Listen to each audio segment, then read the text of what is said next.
I think we are. Yeah. Okay. 231-500-139. Counsel for the state and for the defendant are present. The defendant is present as well. Sure.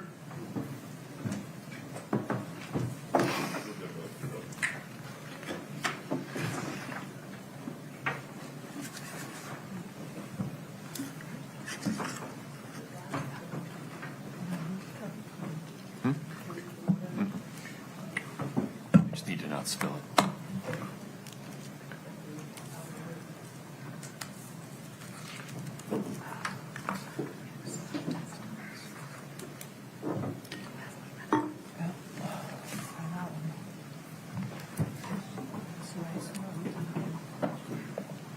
Okay. Lots to cover. Ms. Nestor, I appreciate the email you sent earlier this morning.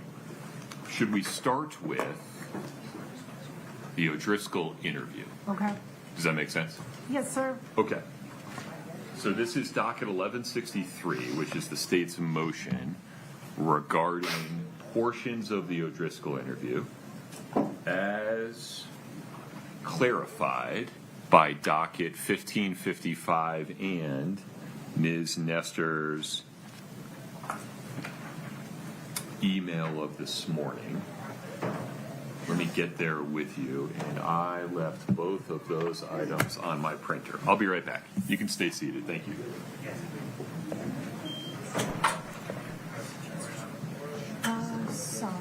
Is that the one?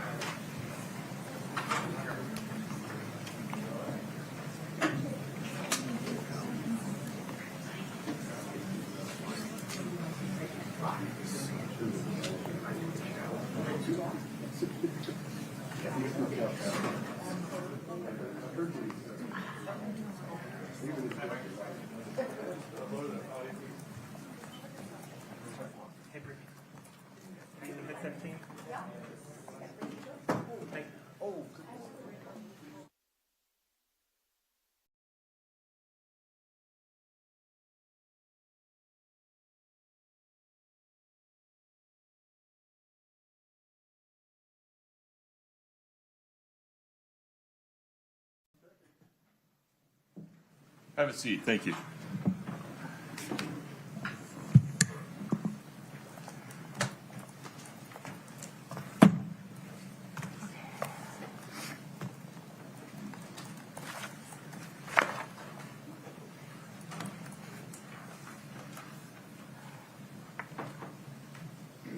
Okay, Ms. Nestor, with respect to pages 1 to 7, what's the value in, or I guess more accurately, under Rule 106, how do pages 107 qualify, explain, or place into context the stuff that follows? Mainly because he gives the reason why the whole interview is happening, like what he's doing there and why the interview is happening, and from his perspective. And I believe that's important to put the whole interview into context. I don't see there's anything at all objectionable in it, and it does provide a context of how this meeting happened. They're not in the police station, they're in her house. She invited him in. She voluntarily met with him. All of that, I think, matters to context, and we're asking that it come in, especially because there's nothing in it that's controversial, and there are things that I think that are very helpful. Mr. Bloodworth. Your Honor, there's a distinction between context to the interview and context to particular statements. And while this provides context to the interview, it provides no context to kind of any of the 6 individual statements. The interview context can be sufficiently drawn out through examination of Jeff O'Driscoll. I mean, I'll lay a lot of some of that foundation before I introduce any of the statements, and then of course he's subject to cross on that. The other thing is this is peppered with the defendant's self-serving statements that the state holds the keys to. Okay. So we're going to do this one chunk at a time. The standard under Rule 106, and it's not discretionary, it's an on or off switch, is whether the portions that, in this case, the defendant wants to add to the designations made by the state are necessary to qualify, explain, or place into context the portions of the interview transcript that the state seeks to introduce. That's under cases like State versus Cruz Mesa, 2003, Utah 33, at paragraph 14.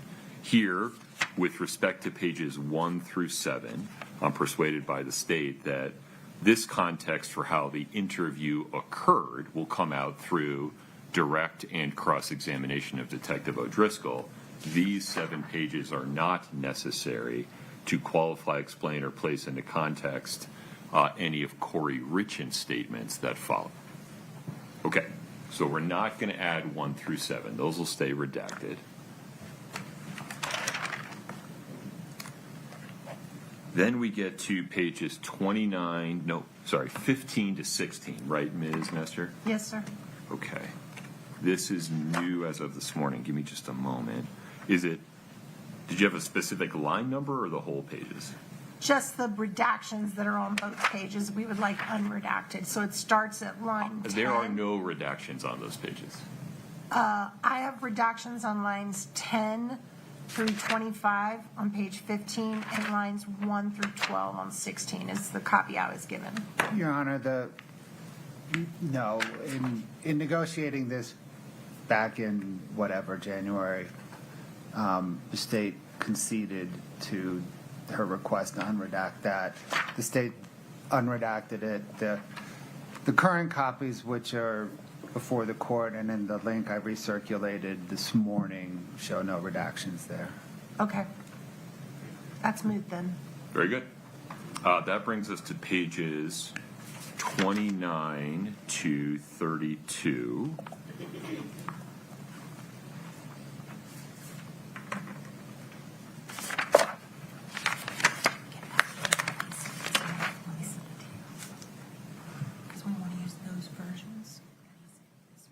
So here we have Ms. Richins making references to Eric going to jail and Cody's involvement in that situation.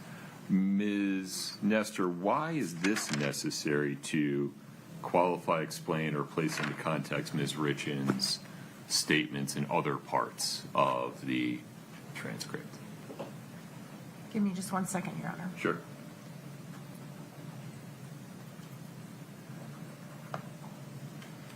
So previously, they were talking about whether or not Eric was happy, if he was depressed, if he was suicidal. And as a flow, an arc of that conversation, she then goes into the question O'Driscoll asks is, okay, anything else regarding his mental health history? That's line 3 on page 29. She answers, no, not really. But then she goes into, like, there wasn't generally, he had his struggles, he was stressed, and then she explains how he was stressed. So I think or why he was stressed about his relationship with his business partner. I do think that completes the answer to the question. It completes the entire subject matter of the conversation. It's actually evidence that has already come in as far as no longer being objectionable. This all came in Cody's testimony. So we would ask that it be put back in. So I think you have fairly characterized everything through page 31, line 3. After that, though,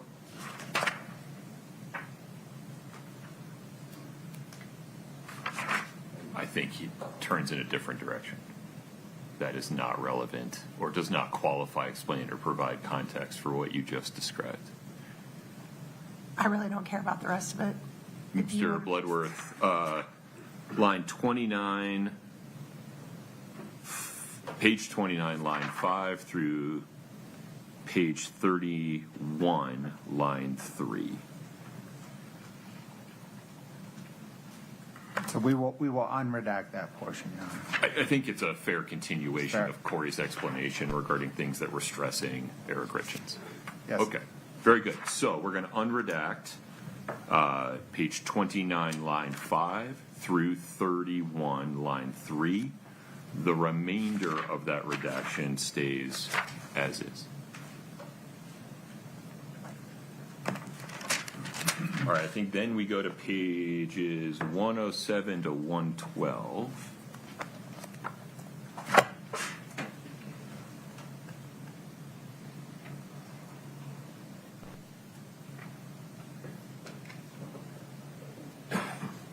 Help me out, Ms. Nestor. I wasn't quite following defendant's position on this. Okay, just 1 second, Your Honor, I'm sorry.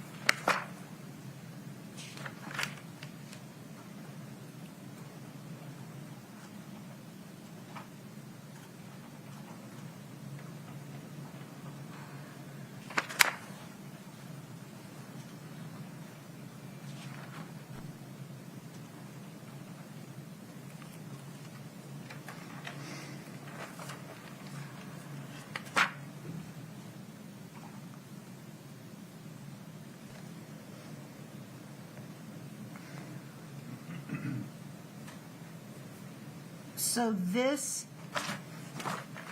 and it's getting hard for me to remember what I know from what happened in the courtroom versus what I know from getting ready for trial, so I apologize. I cannot remember if this came in yet. I think it's going to come in with Mr. O'Driscoll if it hasn't already with Chelsea, but there's conversations in here about texts with Chelsea on the day that Eric passed. And it's a continuation of O'Driscoll asking about phone records and him reviewing available phone records. And she goes into what she's reviewed in terms of the calls between her and Chelsea. So I do think it's all part of one conversation. Let's see.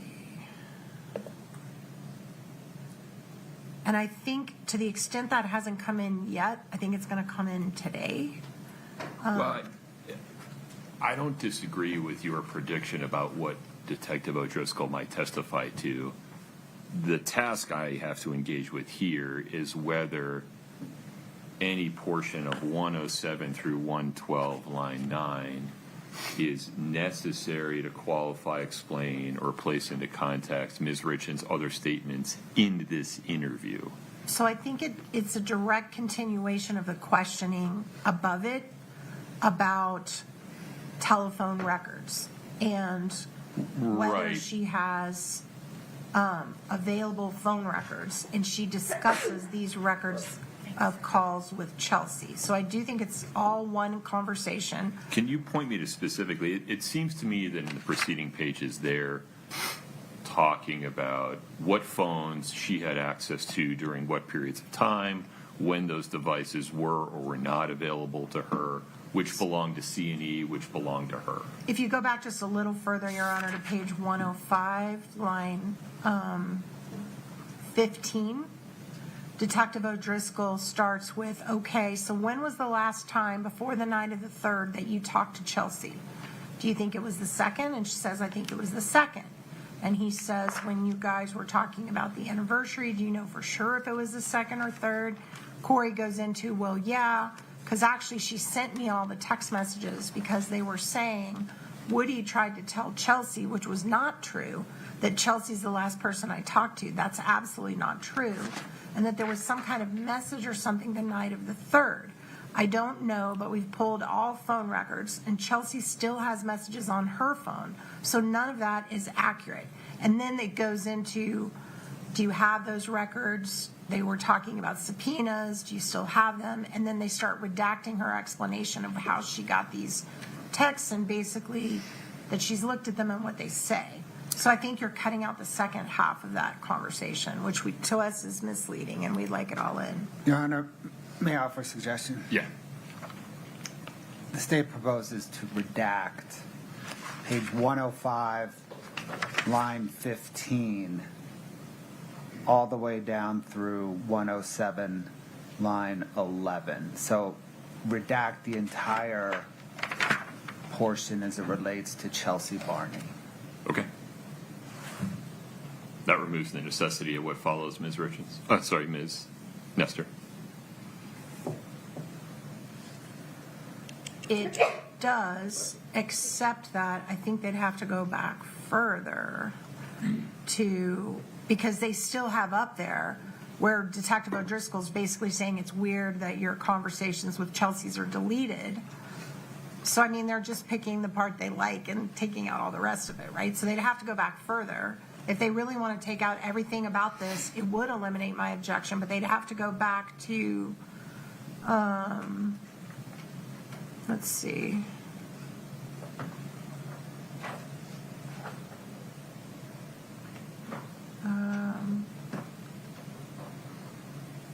So why don't we go up to 105, line 3? Okay, let me look at that. The state still gets the general question on page 104 into 105. It just doesn't focus on Chelsea. That would fix my objection because then it would just take all of it out. Well, you're For example, just so the record is clear, because we only have an audio record here, Sure. we have Detective O'Driscoll asking about whether is it possible that things were deleted on your phone? And Ms. Richins saying at 104, line 20, yeah, that's just not possible. Right. Right, and then he gets into Chelsea starting on page 105. So, right, if they would delete from 3 of 105 all through all of it, then that eliminates my objection because then they're not just putting in half of it and not the other half. But I would withdraw my objection under those circumstances. But if they want half of it in, I want all of it in. Well, okay, Your Honor, I think we're narrowing in on this, but I don't think we're there yet. Okay. I think the defendant raises Chelsea, right, at page 105, line 8. It wasn't Detective O'Driscoll. So I think the redactions should begin Oh, I see your point. at Line 15. Right. She's using recovery of information on Chelsea's phone as an explanation for why she wouldn't bother to delete anything. Correct. Okay. And I think So- there's a distinction between, right here, I think at line 15 is the tipping point where there is a statement about deletions, Right. and then at line 15 it tips into a discussion about text messages with Chelsea in particular. That's fine, Your Honor, if you want to start at line 15. Okay, so we will add the following redactions. We will redact line 105, page 105, line 15 through 107, line 11. And that resolves defendant's request to unredact pages 107 through 112, line 9. Scott, I went kind of fast there. Did you get that? Yes, Your Honor. We have someone else listening in. Okay, very good. All right. Anything further on that, Mr. Bloodworth? No, sir. All right.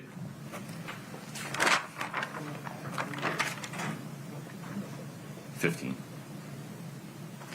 through 107, line 11. Good. All right. That brings us to page 120.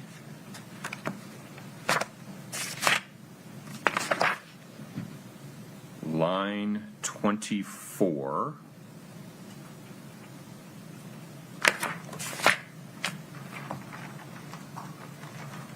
To 121, line 8. This is Kouri Richins giving Chelsea's phone number to Detective O'Driscoll. I didn't follow how this relates to a prior statement. Just 1 second, Your Honor, I'm sorry. So all this stuff above that is redacted, right? Yeah.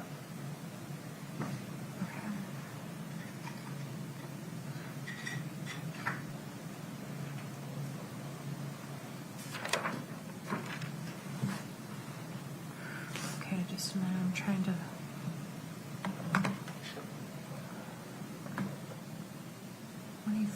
Through line 121, line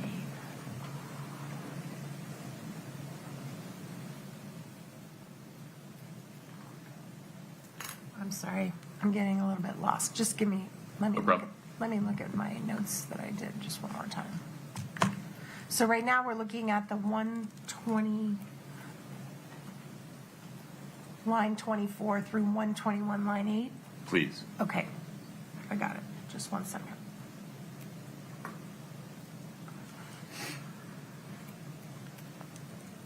This may not apply anymore now that Chelsea's testified, but let me just make sure.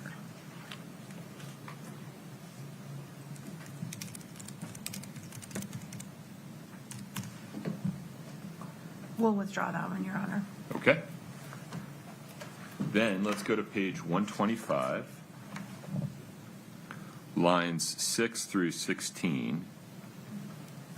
I genuinely don't know why defendant wants to unredact this.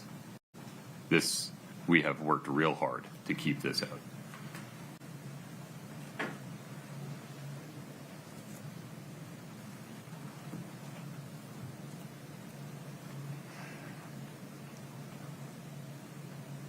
Yeah, we'll withdraw that one. All right. Then we go to page 133, beginning at line 12, and it goes through 141. Okay. My notes reflect that this is a discussion regarding law enforcement officers and Kouri Richins taking all computers related to C&E and maybe some others, and Kouri having access to the garage and office at the Richins home. How does this qualify, provide context for Ms. Richins' other statements in the interview? Just a minute. I'm trying to see where their redactions start and end on either side. So give me 1 second.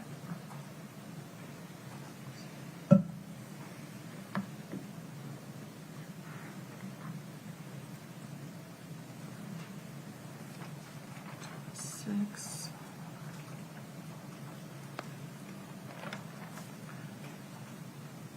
Three.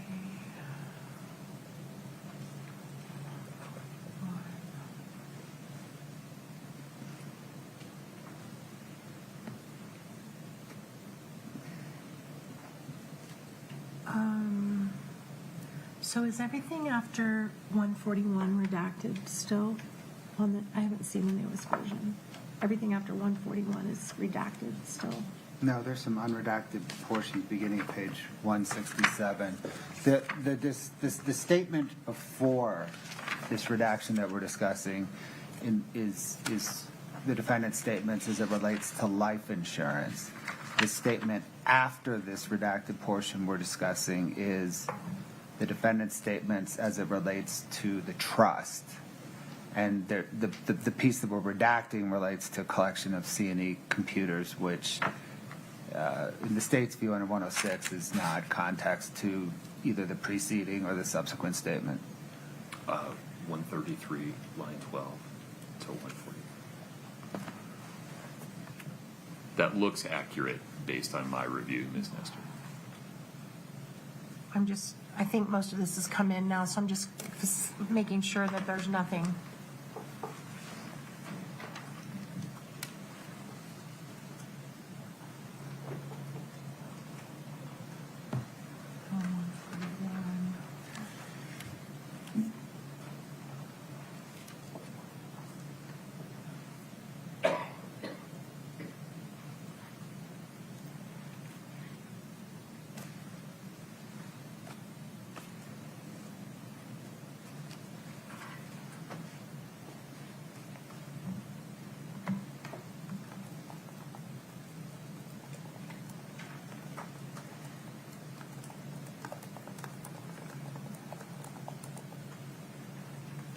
I'm almost there. One more second. Take your time. It was quite a few pages.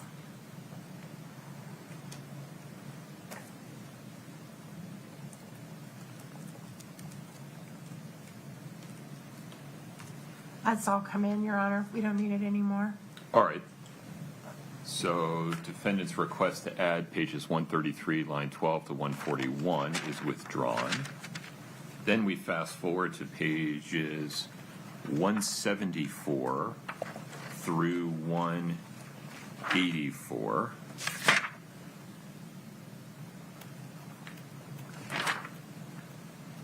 Here, Ms. Richins is talking about the party's joint account and the flow of money from C&E and her real estate business through various accounts.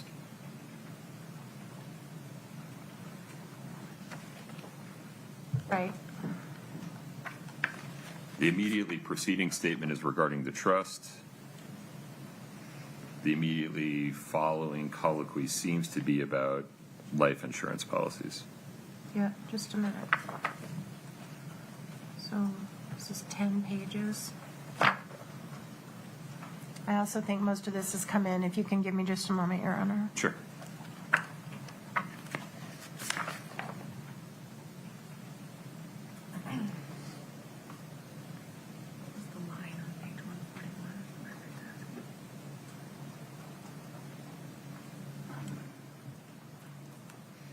Didn't change. There was no change in all that.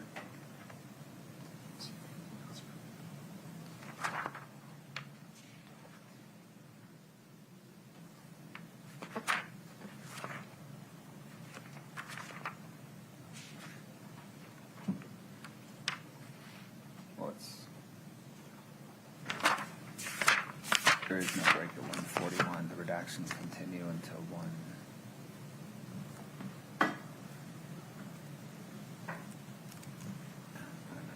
There's no change.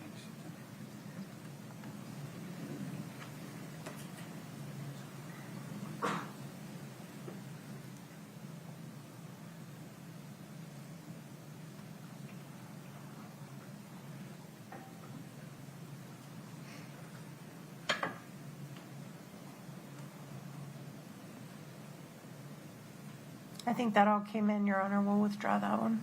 All right. And then finally, page 213, line 25 through 215, line 6. This immediately follows a statement by Ms. Richins regarding Eric knowing about the HELOC and consulting a divorce attorney, and him knowing about that based upon statements made by his family members. I'm not sure. Forgive me, I misstated that. It immediately follows a statement by him about knowing about the HELOC, and then Ms. Richins talks about how he knew about that was because his family members told him, and then he went and consulted with a divorce attorney. Right.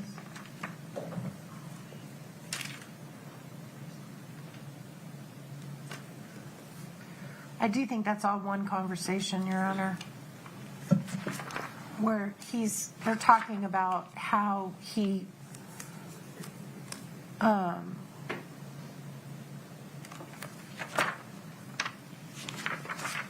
got to go back a little further.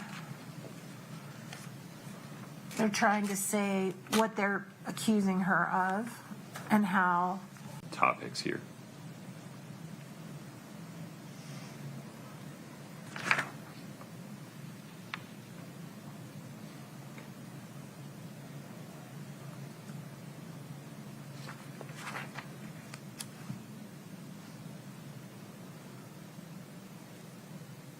Well, I think this is all connected to the HELOC. I mean, Ms. Benson testified early on in this case that the HELOC was what precipitated the meeting with the divorce attorney. The divorce attorney has also testified to that. Right. This is Kouri lumping all that together in one conversation with O'Driscoll. So I do think this all should come in context.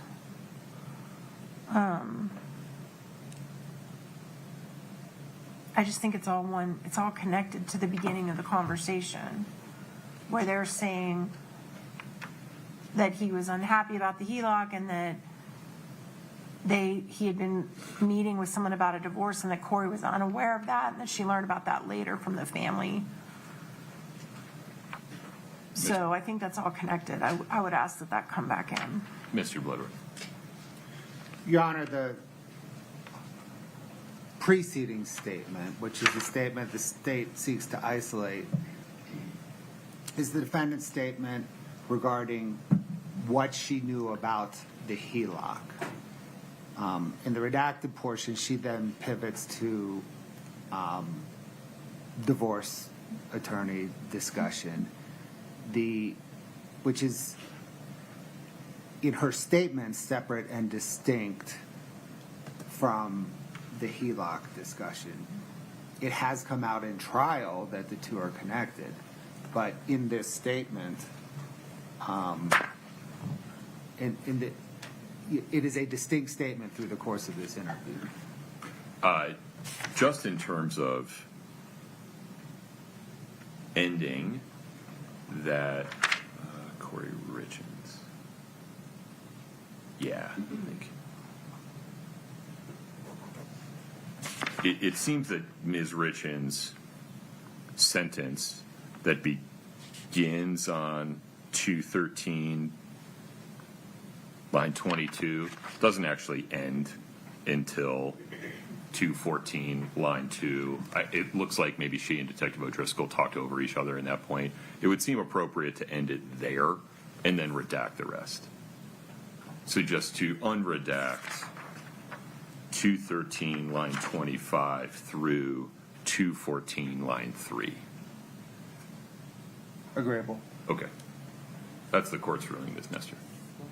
Understood. So we're going to unredact page 213, line 25 through 214, line 3. Okay. I think that handles the parties' positions regarding the transcript of Detective O'Driscoll's interview with Ms. Richins. Mr. Bloodworth, anything else on that? No, Your Honor. Ms. Nestor? No, sir. Okay. So that brings us to the jail calls. This was originally filed as docket 1165 by the state. It's further characterized by docket 1555. We're just going to have to go through these one at a time. As a matter of mechanics, Mr. Bloodworth, these will come in through Detective O'Driscoll.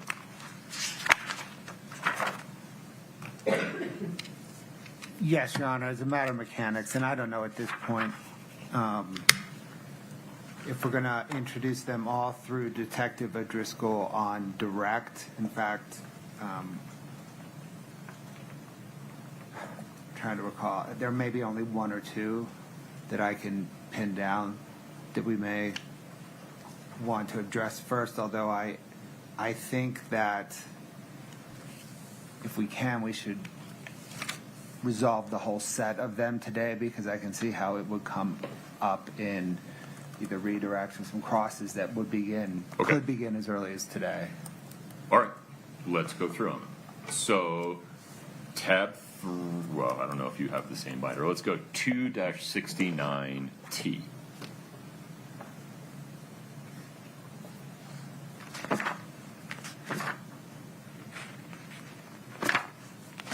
Your Honor.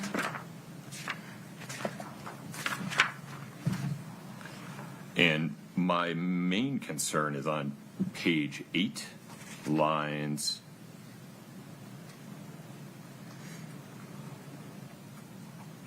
6 through 18.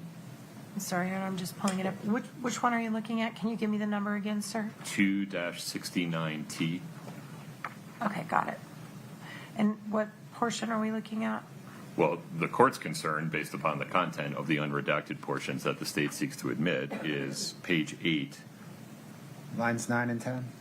especially. Yeah. Although,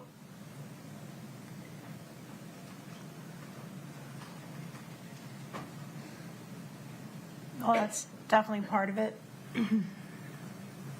Well, that's Carmen being in jail, right? yeah, No, she's not in here, meaning Summit County Jail. What jail is she in because she's not here? Yeah. Oh, well, she's not The only here. way was Ms. Richins would know she's Right. not there is because Right. she's there. Yeah. Right. Yes. So, yeah, Your Honor, we can certainly redact line 9 and 10 there. We can even redact 11. I don't, Yeah, if we Just can to do be 9, safe. 10, and 11. Yeah. yeah. Okay.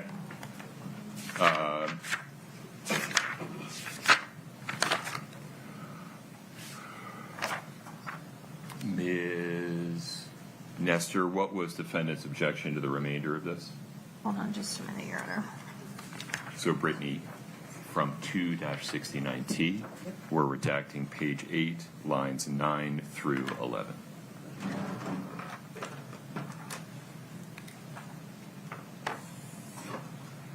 I think that was my objection to this one. Okay. Let me just make sure.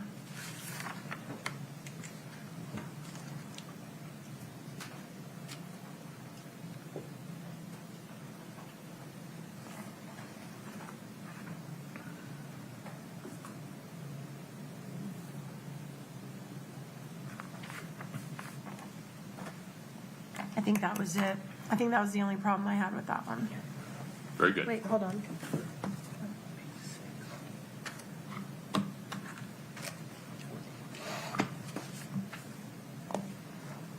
That's Carmen. Okay. Yeah, that's it, Your Honor. That was my objection. Very good. Let's go to 2-71R. There's only 3 text messages sent from the jail Oh, I'm system. sorry, Your Honor. Oh, never mind. They redacted it. Okay, I apologize. Please continue. 2-71R. These are text messages sent from the jail system. The state seeks to admit 3, right? Yes, sir. It's the ones from May 24 at 9:50, May 24 at 10:02, and May 24 at 10:03. Correct. Okay.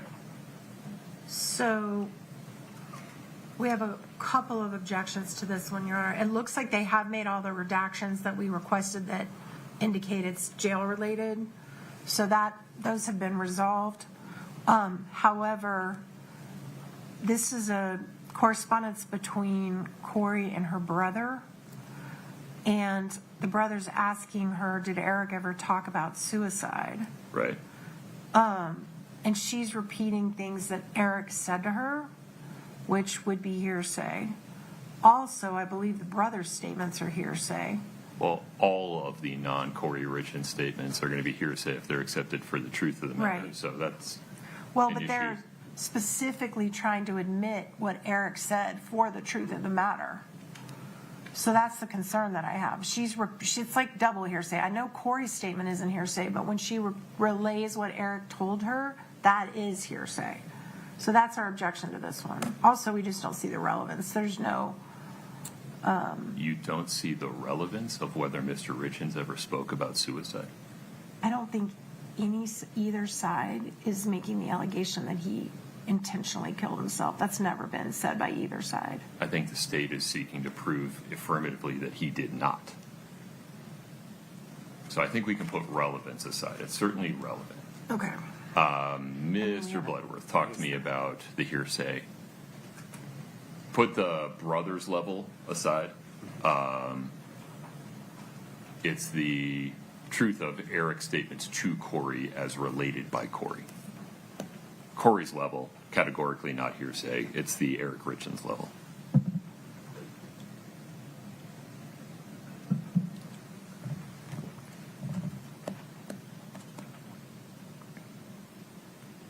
Let me pose a hypothetical to tease out the legal issue. It'd be one thing if, I guess what we're trying to tease out is whether this is evidence of whether Kouri ever heard Eric say it versus whether Eric ever had suicidal ideations. So I appreciate that distinction, Your Honor.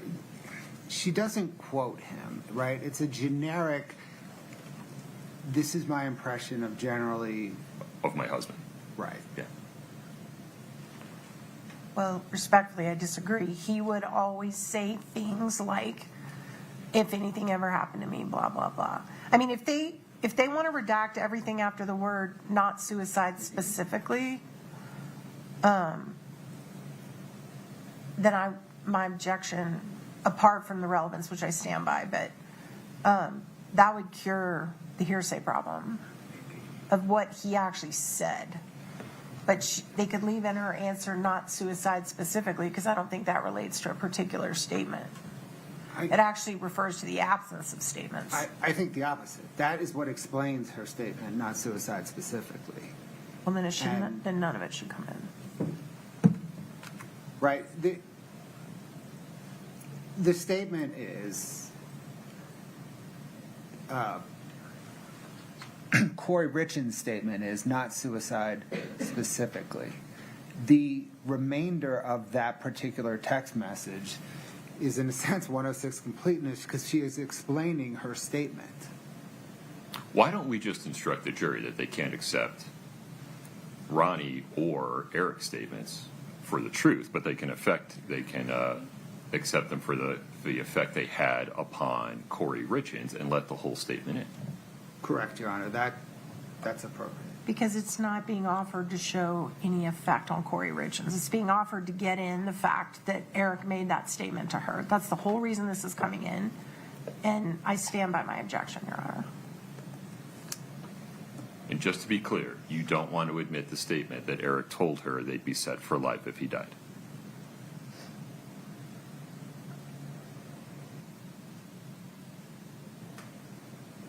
No. Okay. All right. That's like, no. Yeah, I guess if the statement Eric made isn't true, what relevance does it have, Mr. Bloodworth? It explains Kouri Richins' statement, not suicide specifically. It is the effect on Kouri Richins to make this, to respond to the question of did Eric ever, whatever the question is, hold on. Did Eric ever talk about suicide? She says, not specifically, and then explains herself. So That's is the foundation for her statement. It shows what the effect of Eric's statements on her. right? But as we tease this out, it seems that to the extent that the effect upon her was relevant, regardless of whether it was true, it was her understanding that she'd be set for life if he died, not whether or not he had suicidal ideations. Is that fairly stated? Your Honor, the state thinks it's both, actually. It is the set for life if he died. It's certainly that, right? But it's also the suicidal ideation part because, evidence will come in that, I think evidence is going to come in that she never believed, she said he would not commit suicide. In other portions of Well, and at her level, that can come in, right? Sure, but there's a foundation for that. Why do you believe that? I think with respect to this particular text exchange, first of all, I don't understand why we need the third one. We work backwards from there. Why do we need her brother saying, just curious, someone threw out a scenario, made me think? That seems to be a throwaway. Well, I guess it all depends on whether or not DJ testifies. Forgive me.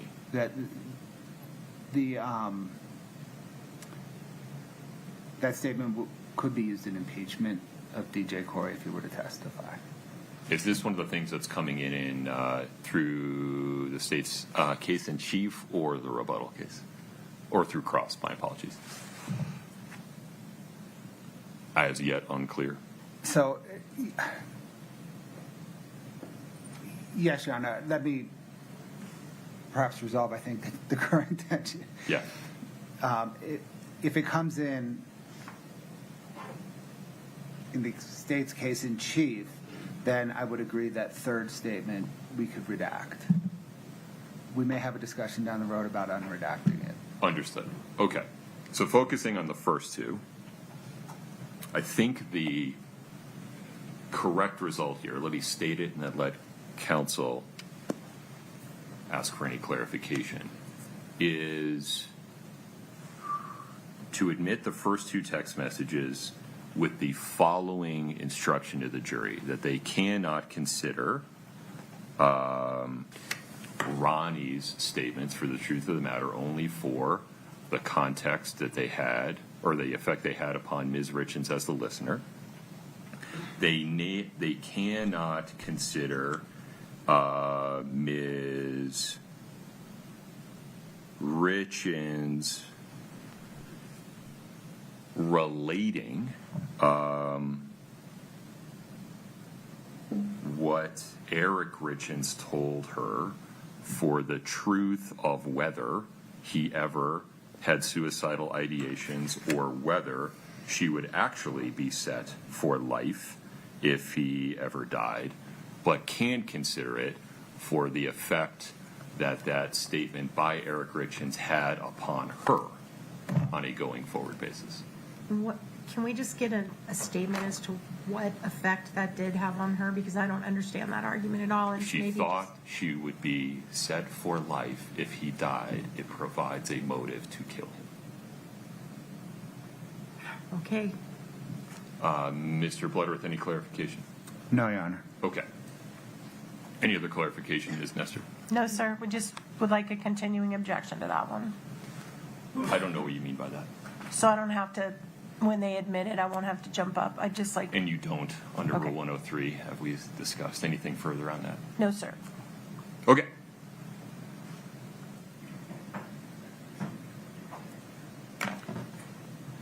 Scott, Yes, Your Honor.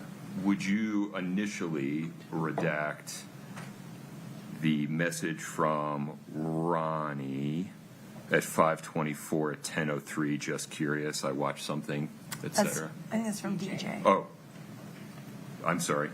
You're right. That's from DJ. For now. And I can pause for a second if my description was inappropriate.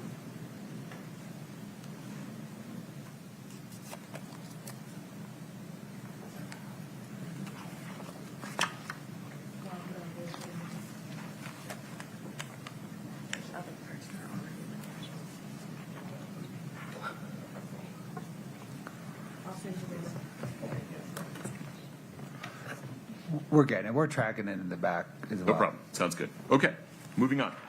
That brings us to 272R. As I understand it, it's 5 text messages from 5/31/2023 at 7:14 to 5/31/2023 at 7:24.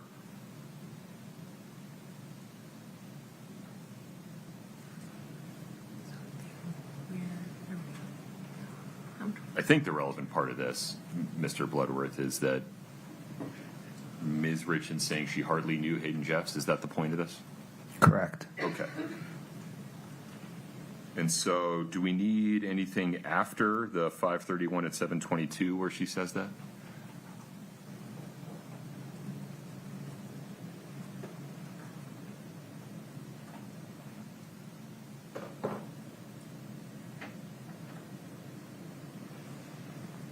So you're referring to the last two of those texts?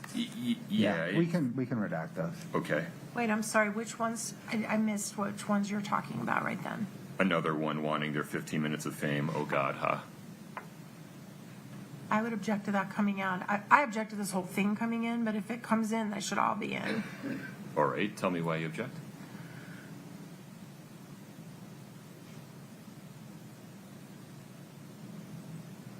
I don't understand the relevance of this at all. So we have testimony that's come out that Kouri Richins had a telephone conversation with Hayden Jeffs regarding the topic of fentanyl.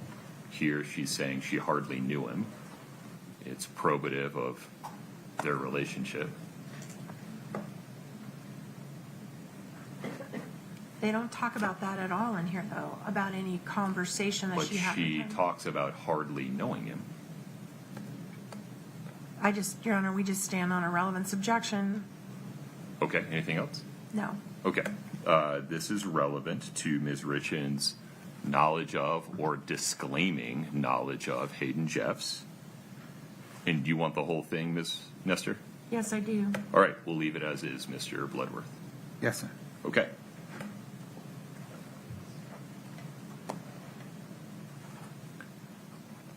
All right, tab 7. Sorry, 273T and 274T and 275T. Mr. Bloodworth, Ms. Shervinick, I am genuinely confused by these in terms of this transaction in St. George and this other deed, and I read them 3 times. I really don't know what they're talking about. So let me propose this as a way forward. Yeah. To date, nothing has come in where the state would use these. I can see a circumstance where the defendant's mother would testify that the state would want to use these texts in impeachment Or the phone conversation. or the phone Right. conversation. Okay. So maybe we can just put a pin in these till if and when that circumstance arises. I appreciate that. Any objection, Ms. Nestor? No, Your Honor. Okay, very good.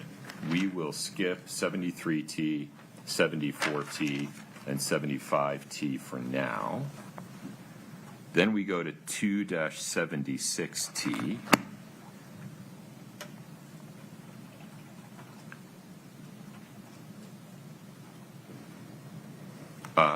With respect to this one, the defendant objects to redacting lines 2 through 8 on page 7. Under Rule 106, in the court's view, Lisa making a comment about a corrupt police force is not required to be included under Rule 106, but Ms. Richins wondering if Detective O'Driscoll didn't relate part of his conversation with her to the prosecutor. That seems to provide context. It wasn't the corrupt police force comment I'm interested in, it's Kouri's, so I don't have a problem with that staying redacted. So I think if we just focus, Mr. Bloodworth, on page 7, lines 4 through 8.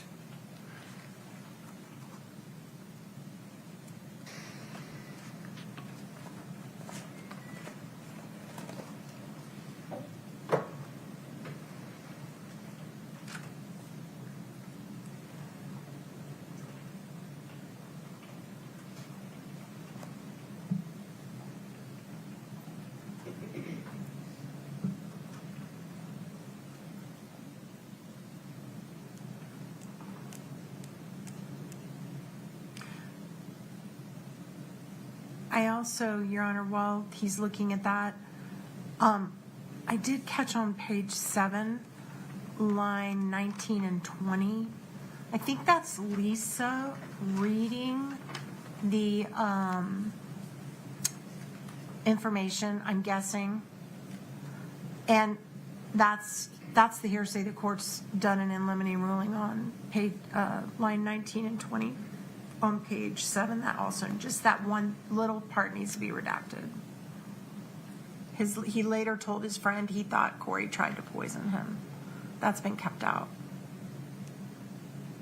Well, that part's come in a couple of times. I think it's the sentence before that's the problem. Because that's part of what the state has to prove, right? Actually, both of Yeah. those. I So- think they both come in. Forgive me, have we gotten the detail of The only thing that's come ate in. the sandwich, broke out in hives, had trouble breathing? No.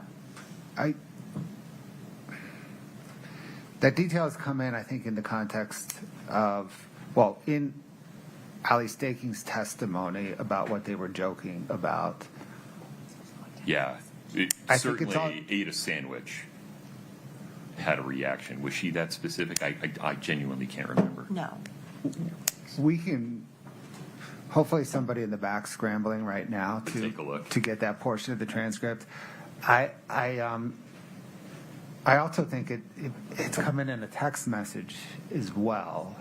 There's the June text message, right, where Ms. Richins is, I forget who the recipient of that text message is. Chelsea Barney. there you go, is talking about, they're saying I gave him a sandwich on that day, and Right, it's correct. It's the defendant saying, I was with him when he ate. I gave him the sandwich for lunch. He didn't break out in hives. He didn't use an EpiPen. that's right. Okay. The concern I have also is it says he later told his friend, which is Cody or Case, one of Well, he those. doesn't say that, and we've already got testimony that there was a conversation in which he told a group of people that she tried to poison him. Jokingly. Well, This whatever. is referring to telling his friend, because his friend was not at that conversation. His friend would be either Cody or Josh, and that's been suppressed. Yeah, I don't think that we know to draw that connection, but the jury wouldn't. I don't think we can risk that, Your Honor. I mean, there's a reason you made that ruling. We should stand behind your ruling. I am standing behind it. Let's take this one piece at a time. Mr. Bloodworth, line 7, can we please add in, any objection adding back in lines 4 through 8? Sorry, page 7, lines Page 7, 4 lines 4 through 8. Yeah. No objection to adding that back in. Okay, so we will remove the redaction in 2-76T of page 7, line 4 through 8. Then, Ms. Nestor, what is defendant's request with respect to lines 16 through 20? Your Honor, all we're asking is at Lisa Darden's statement, which starts at line 16, and then the next question is, when Eric ate the sandwich, he immediately broke out in hives, had trouble breathing. He later told his friend he thought Kouri tried to poison him. We're asking to redact that whole comment of Ms. Darden. Mr. Bloodworth, the state's response. Your Honor, I think the just as some context here, Lisa Darden is reading from, I think, it's the interrogatories in the civil case. That's why she uses the word question. The important part from the state's perspective is Kouri Richins' response there, ridiculous, right? So the preceding paragraph is necessary for the effect on the hearer. I think the court can instruct around any any hearsay problem about considering it for the truth of the matter asserted. Okay. Defendant's request to redact lines 16 through 20 of page 7 of 2-76T is respectfully denied because that information, that Eric ate a sandwich, that he broke out in hives, had trouble breathing, later told his friend non-specifically who that is, that he thought Kouri tried to poison him, all of that has already come in through other sources of evidence. That will not introduce any new information to the jury if they were to fail to follow the court's instruction that they cannot consider the non-Kouri Richins part of these conversations for their truth. Your Honor, can I just also, while we're just making the record, we would also ask that lines 9 through 13 be redacted on the same grounds. I understand your ruling, but I just want to make a proffer that we'd also want redacted. So they're saying they're saying just a few days later, Valentine's Day, Kouri made Eric a sandwich and placed it on the seat of his truck along with a supposed love note. I don't believe that has come in. I respectfully disagree. I don't think it's ever come in. He had trouble breathing. And I just want to make a record on that. But I understand your ruling. Okay. Let's see. I think that handles 2-76T. Let's go to 2-77T. Defendant objects to redacting the following two sections. Line 20, page 21, lines 14 through 25.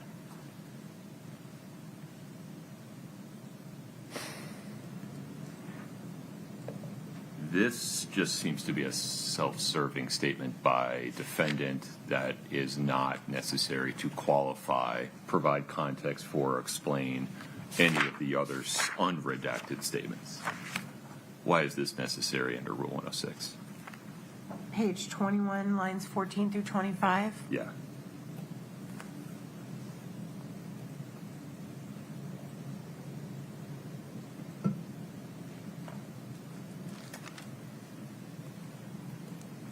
Let me check and see when they.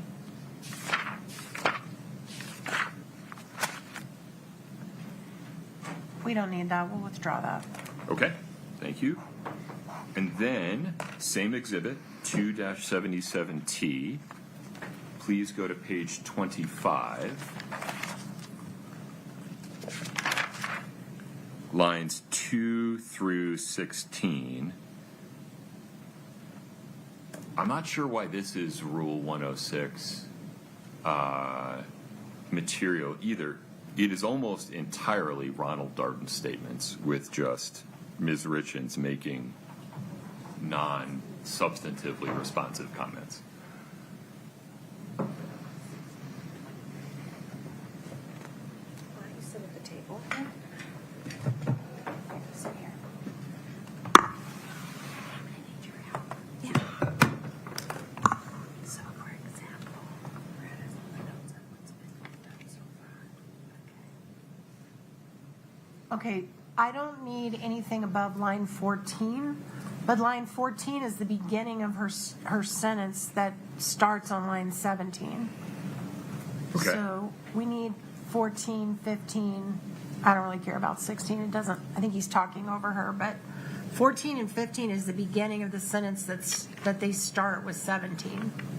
And what's the problem with lines 17 through 19? What page? This is Kouri Richins' statement. She's saying her mother was telling her, so it's triple hearsay. It's her mom telling her what her mom read about what other people said. Okay, and then doesn't she go on to talk about that on the following pages?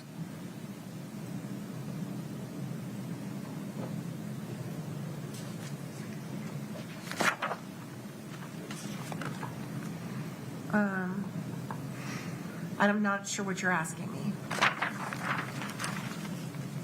If we don't include lines 17, 18, and 19, we don't know what she's talking about when she says stuff showing that I bought lunch at Mirror Lake, like I didn't make any fucking sandwiches.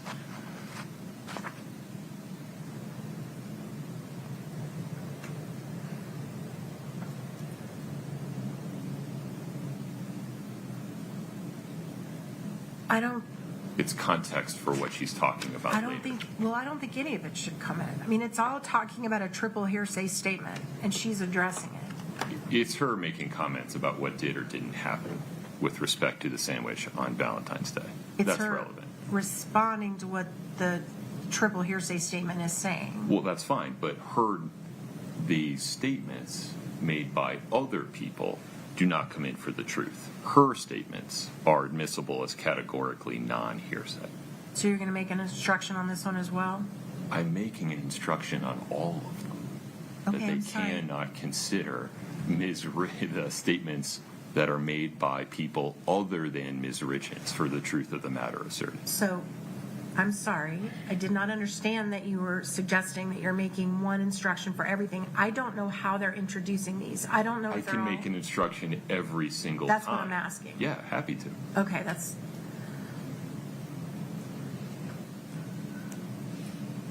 Any other objections regarding this? Your Honor, we don't think any of it should come in. We think it's all hearsay. We object to all of it. You're going to have to be more specific. Do you believe that Ms. Richins' statements are hearsay? Yes, because she is incorporating into her statements the hearsay statements that others are making about what happened in order to give her own explanation. So, yes. Okay. Any other objections? No, sir. Defendant's objection is overruled. Ms. Richins responding to questions posed to her by other hearsay speakers is categorically not hearsay. The court can instruct around the possibility that the jury might consider the statements of speakers who are not Ms. Richins accepting their statements for the truth of the matter. Mr. Bloodworth, anything further there? No, Your Honor. Okay. That handles 277T. All right, let's go to 278T.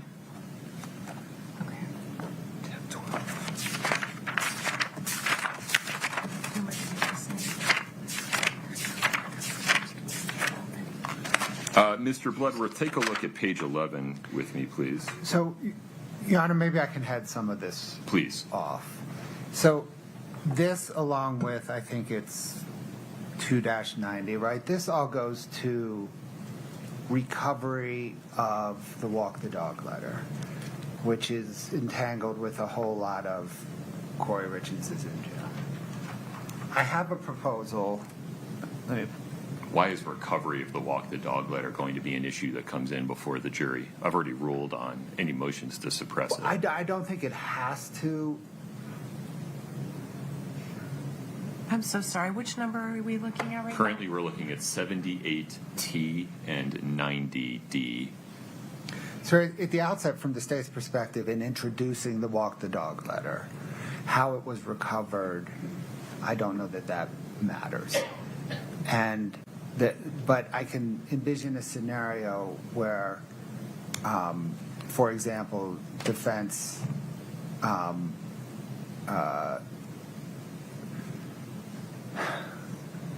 the defendant has said that this 6-page walk the dog letter, it's been redacted down, but 6-page walk the dog letter was part of a 65-page fictional manuscript, and it was recovered from the middle or whatever of that manuscript, and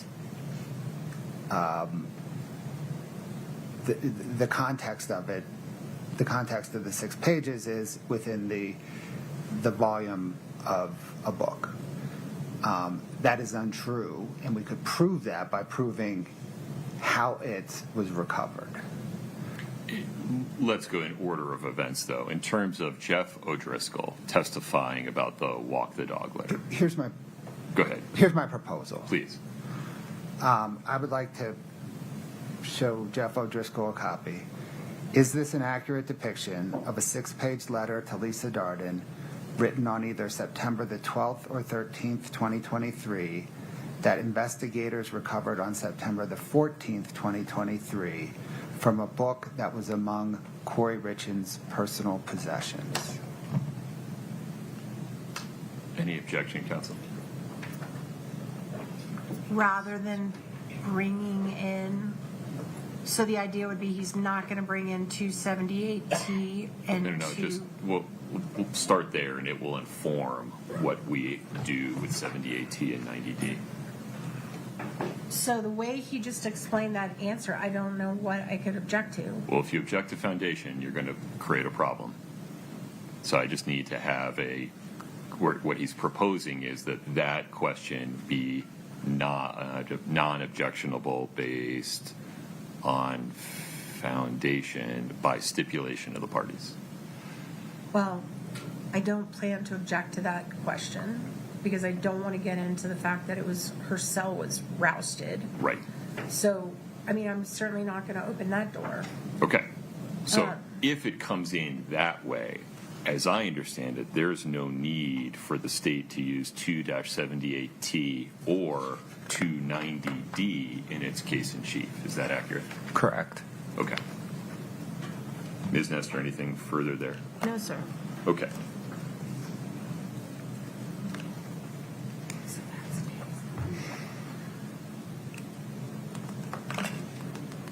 Okay, then can we go to 2-93T?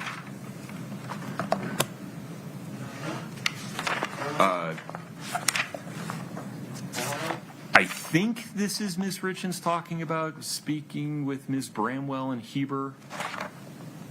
Just very briefly, Your Honor, I think they missed redacting the word jail call on the first page on this one. If we could just make sure they do that. On page 2? on page 1, the cover page, up at in the heading. Oh, I don't think we're showing any of the cover pages of any of these, right? I think they have the dates on them, so they may. Yeah, Your Honor, we did miss that. We will fix that. My apologies. Okay, very good. So jail call 1 will be redacted from the caption on page 1.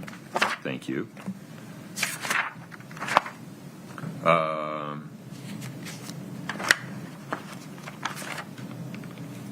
Help me out. What is the probative value of this one, Mr. Bloodworth? And is this only one that might come in rebuttal, or is this the case in chief? No, Your Honor, the state withdraws this one. Now that we've resolved the Bramwell issue and she's testified, this is no longer necessary. Very good. 2-93T is moot. All right, 2-94T. Part of this is regarding the vacation booking statements. Part of this is Kouri Richins making statements regarding the vacation booking statements. And part of this is regarding the thing in Heber. Candidly, the statements or the back and forth regarding the quote-unquote thing in Heber is pretty confusing. The first part, I think, is more clearly probative. This one also, Your Honor, they missed jail call on the cover page. If we could just redact that. Scott, page 1 of 2-94T in the caption. Please redact jail call 2 from the caption. Here you are.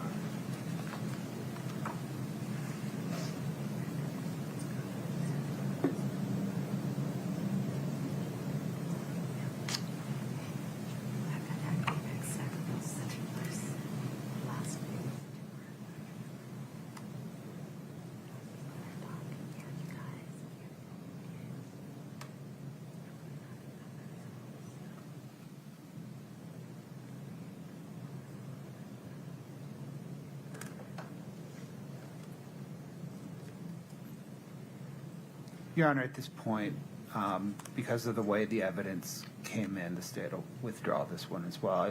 I can envision some corner cases where we might want to revisit it, but for now, let's just set it aside.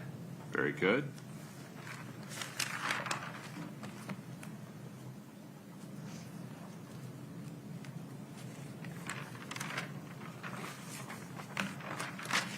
And then the video, 2-110, we don't need to offer that, right, Mr. Bloodworth?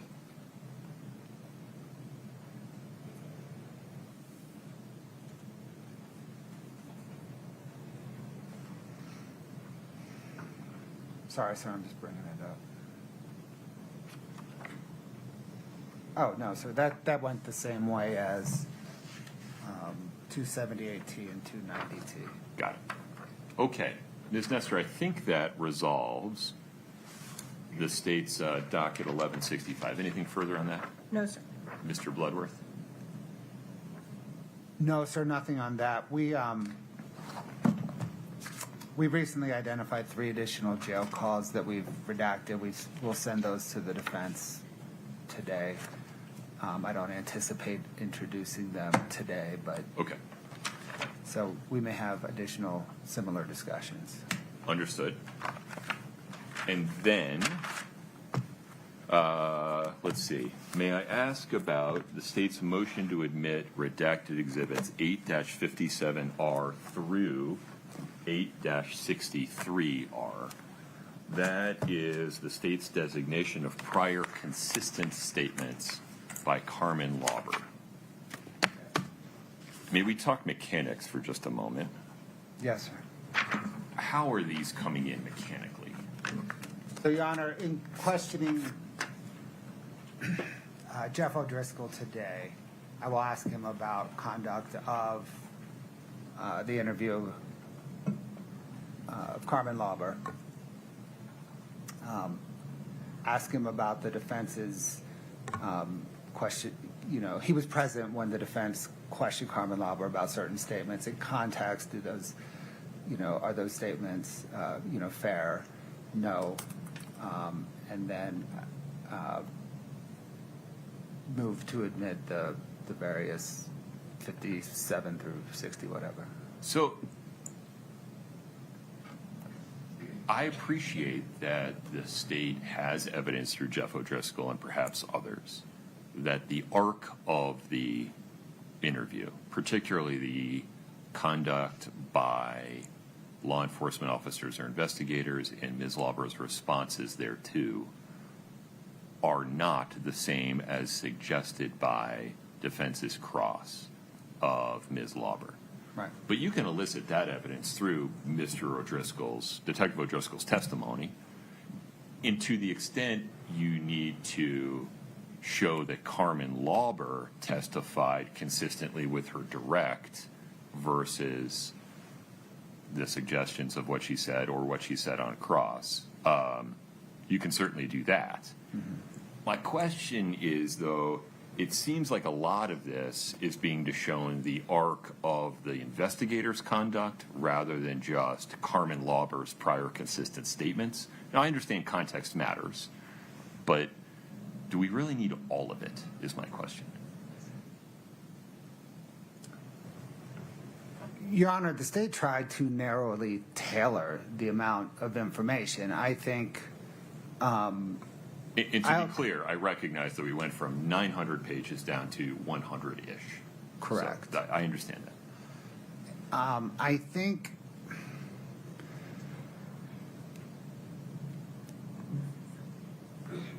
those 100 or so pages, narrowly tailored, are kind of the minimal amount to show the motive, Carmen Lauber's motive, that it was more, certainly there was a self-serving piece, but there was a lot more than a self-serving piece, and that she was not motivated by Detectives O'Driscoll and Maynard bullying her. Right. I think the full expanded 900 pages show that the best.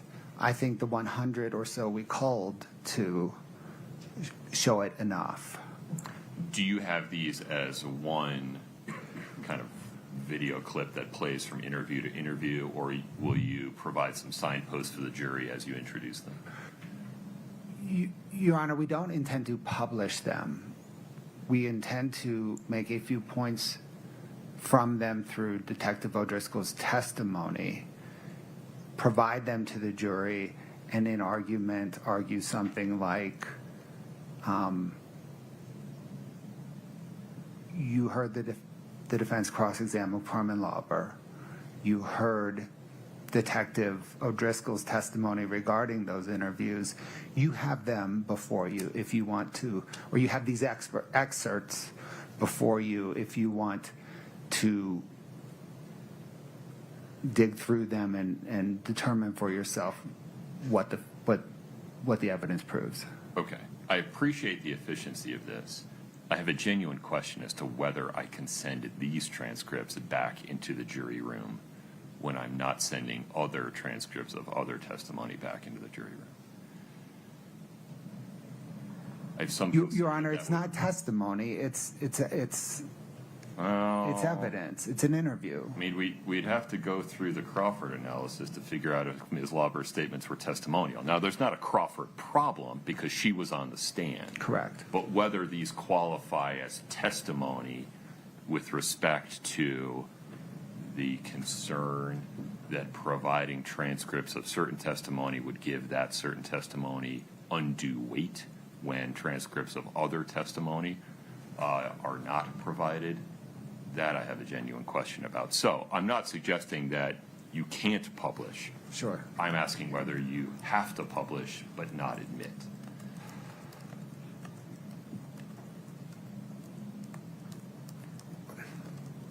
But she was in custody. She was being questioned by law enforcement officers. I think there's at least a reasonable question as to whether this would qualify as testimonial, quote unquote. I think two things, Your Honor. in some measure, that's why the state moved to admit the entire shebang.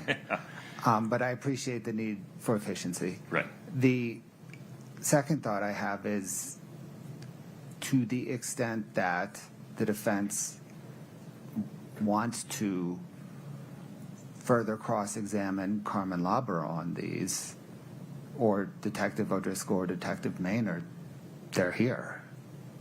We can all recall them easily. I agree. Yeah, no, I agree with all of that. It really comes back to the issue of whether these transcripts go into the jury room. Publishing, you're right. You have the right to publish them to the extent you want to. I am not persuaded sitting here right now that they go into the jury room. So we don't have to necessarily reach agreement on that piece right now, but how do you want to proceed with Detective O'Driscoll on recognizing that they may not go into the jury room? Your Honor, that would alter the state's direct of Detective O'Driscoll, because we would end up publishing 100 pages of transcripts. You have him as video or audio, though, too, right? Well, right now, we only have the transcript. We were waiting. Video editing is long and expensive. I see. And so we were waiting to nail down the transcript to then conform the video. Is audio easier? Do you have audio files? What did Ms. Shermack is saying no. it's the video file's the audio file. I see. Okay. It's one. I see. So there's no distinction in terms of editing time between a video and an audio file. All right, pause there for a moment. Maybe I may be taking on more than I need to. Ms. Lewis, what's the defendant's view of this? Your Honor, I mean, we object to these coming in this way. I think that When you say this way, what do you mean? by publishing any of these transcripts, I think you're correct that the appropriate way to do this would be through direct examination of Detective O'Driscoll. They can certainly ask him questions to try and rehabilitate what Carmen Lauber said. Can ask him questions about what he said. They can't ask him questions about what she said. That'd be hearsay. I understand, but the problem that as they see it, if I understand it, is they're trying to put forth that she wasn't influenced by law enforcement. So they can ask questions of Detective O'Driscoll about that. But putting these in, I do believe, is a Crawford problem. Well, hold on. I need you to compartmentalize the objections here. These are being offered as prior consistent statements of Carmen Lauber to rebut a charge of either recent fabrication or undue influence. I understand. So, any objection under that rule? Yes, that should have come in under Carmen. During cross-examination, it's fully within our right to pick out portions of this interview. But you can recall her, right? I don't think that's our job to recall the state's star witness. They had her on the stand. I just asked you a yes or no question. Would you start there for me? Could we recall her? Yes, that is something that could be possibly done. I don't imagine what world a defense would do that. But And correct me if I'm wrong, you had the transcripts when you cross-examined her, right? yes, but so did they. And the appropriate way to do it would have been to try and rehabilitate her on redirect, which would have then given me a chance to go into other statements. They sought During to, cross. and I limited their ability to put in the whole 900 pages. That's not how you rehabilitate. You rehabilitate by asking questions.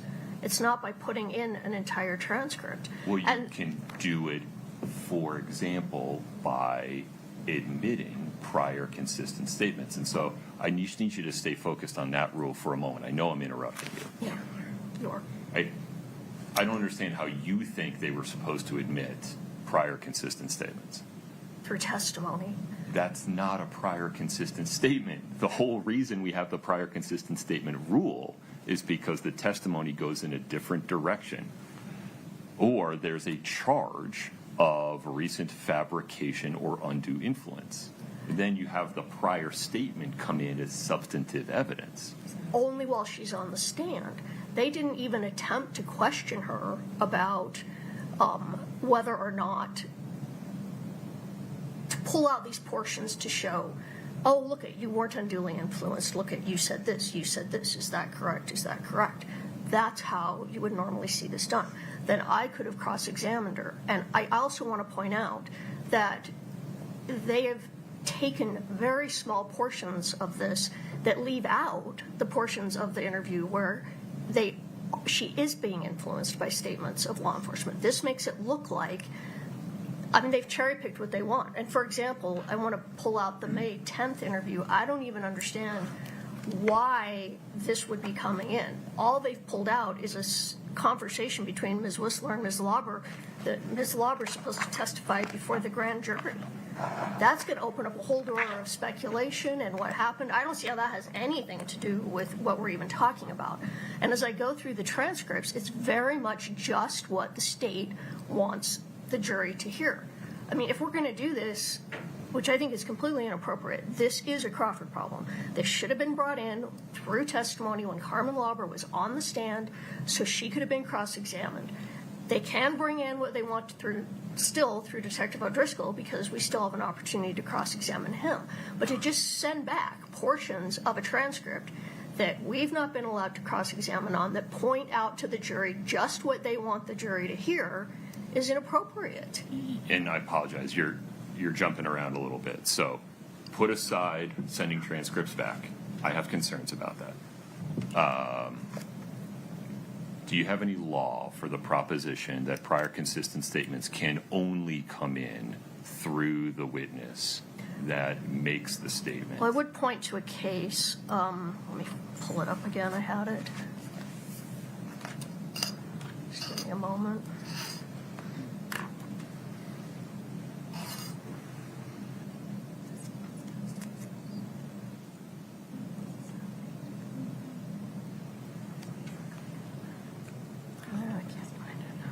One moment, please. Yeah.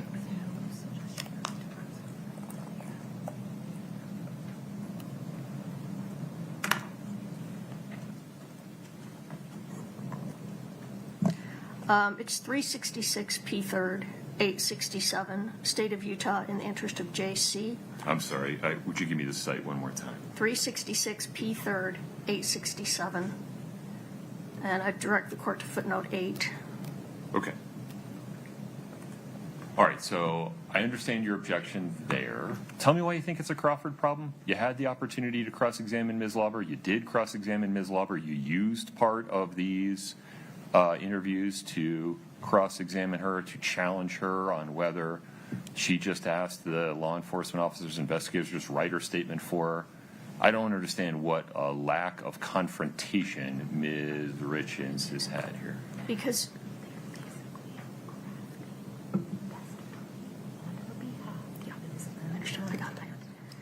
Because what is happening here is now they are basically crafting testimony on her behalf. They should have asked her these questions. I haven't had an opportunity to cross-examine her on what they now want to bring in.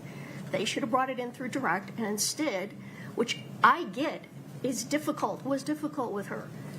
You know, she said she didn't remember anything. Instead of doing the hard work to try and ask her questions, they just want to put it all in, and they want to cherry pick what they wanted her to say, which clearly would have been very difficult to get her to say. So the easy way is here. We're just going to hand you the transcripts that show you what we wanted Carmen Lauber to tell you, but instead, here, just read it without putting in the whole story or giving me a chance to go back and cross-examine her. And I think requesting us to recall her is burden shifting. That is not what our job is. That's not what we needed to do. They needed to take care of their witness when their witness was on the stand. And remind me, you objected to the addition of any part of the transcript at the time they offered it, correct? For the same reason. They offered it after she was off the stand. Had they offered it the 900 pages when she was on the stand, you would have said okay? No, I would have said you need to cross-examine her, redirect her and rehabilitate her testimony. And so how do you see the rule regarding prior consistent statements working? They need to get it through her. They could have put on prior consistent statements through her. And then I really don't understand. You're saying that prior consistent statements never come in. You only can ask questions. Please help me understand. I don't understand. I'm sorry, Your Honor. I really am not following what you're trying to say. I have never seen this done any other way than through a witness. That's why we have witnesses. If not, why have any witnesses? Let's just hand the jury all the evidence. Let's hand them all the transcripts of Well, former. no, be fair to how the rule works. Somebody testifies on cross-examination, defendant makes a charge of recent fabrication, and then the proffering party has an opportunity to offer prior consistent statements to rebut the charge of recent fabrication. I hear you saying no, they cannot offer the prior statements, they can only ask more questions. They can offer them through the witness. They can say, is this your statement? And what if she says, I don't remember that? Okay, then they can refresh. What if she says, I don't remember that? Well, then it doesn't come in. Okay, I think that's where maybe you and I differ on the way the rule works. Do you have any citation for law that says, unless the witness remembers, these don't come in? Well, off the top of my head, I'd have to spend some time, but I would look at Rule 613 of the Utah Rules of Evidence that talks about,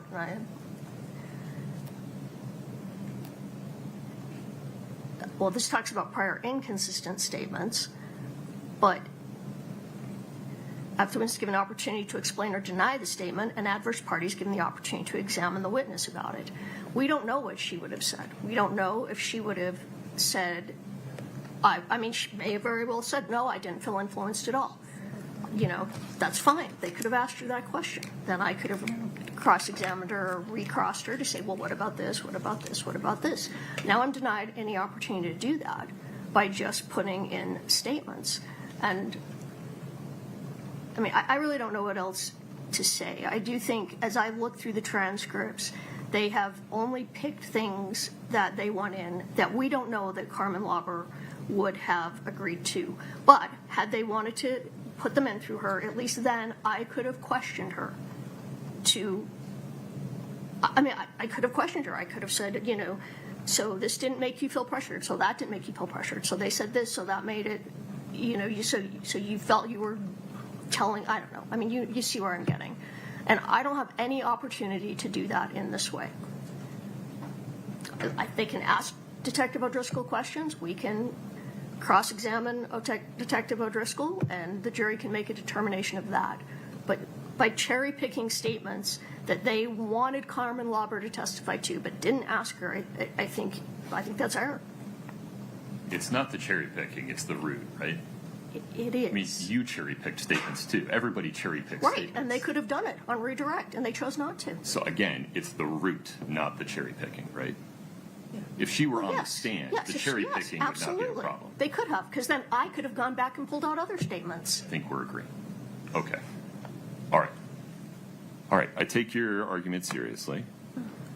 Mr. Bloodworth, I'm going to have to take a look at this real quick. I understand this to be a threshold issue with respect to Detective O'Driscoll. Is that right? Yes, Your Honor. Okay. Anything further at this moment? I think if you answered it, we just say you send it over. Let's not worry about that right now.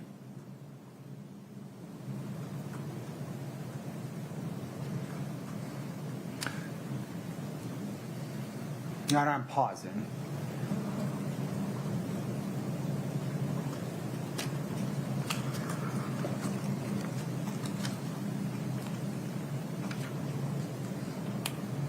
Can we have 5 minutes? Of course.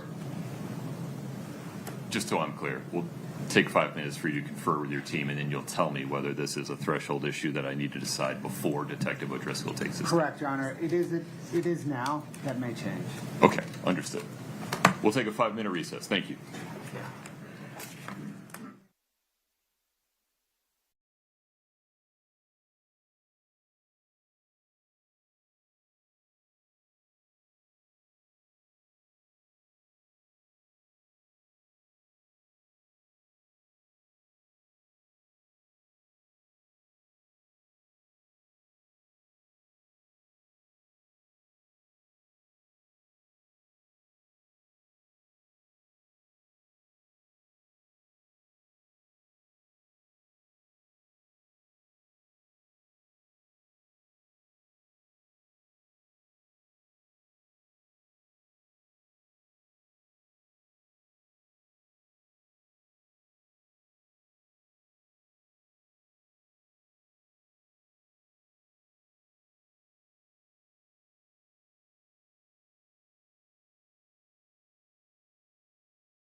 record, please.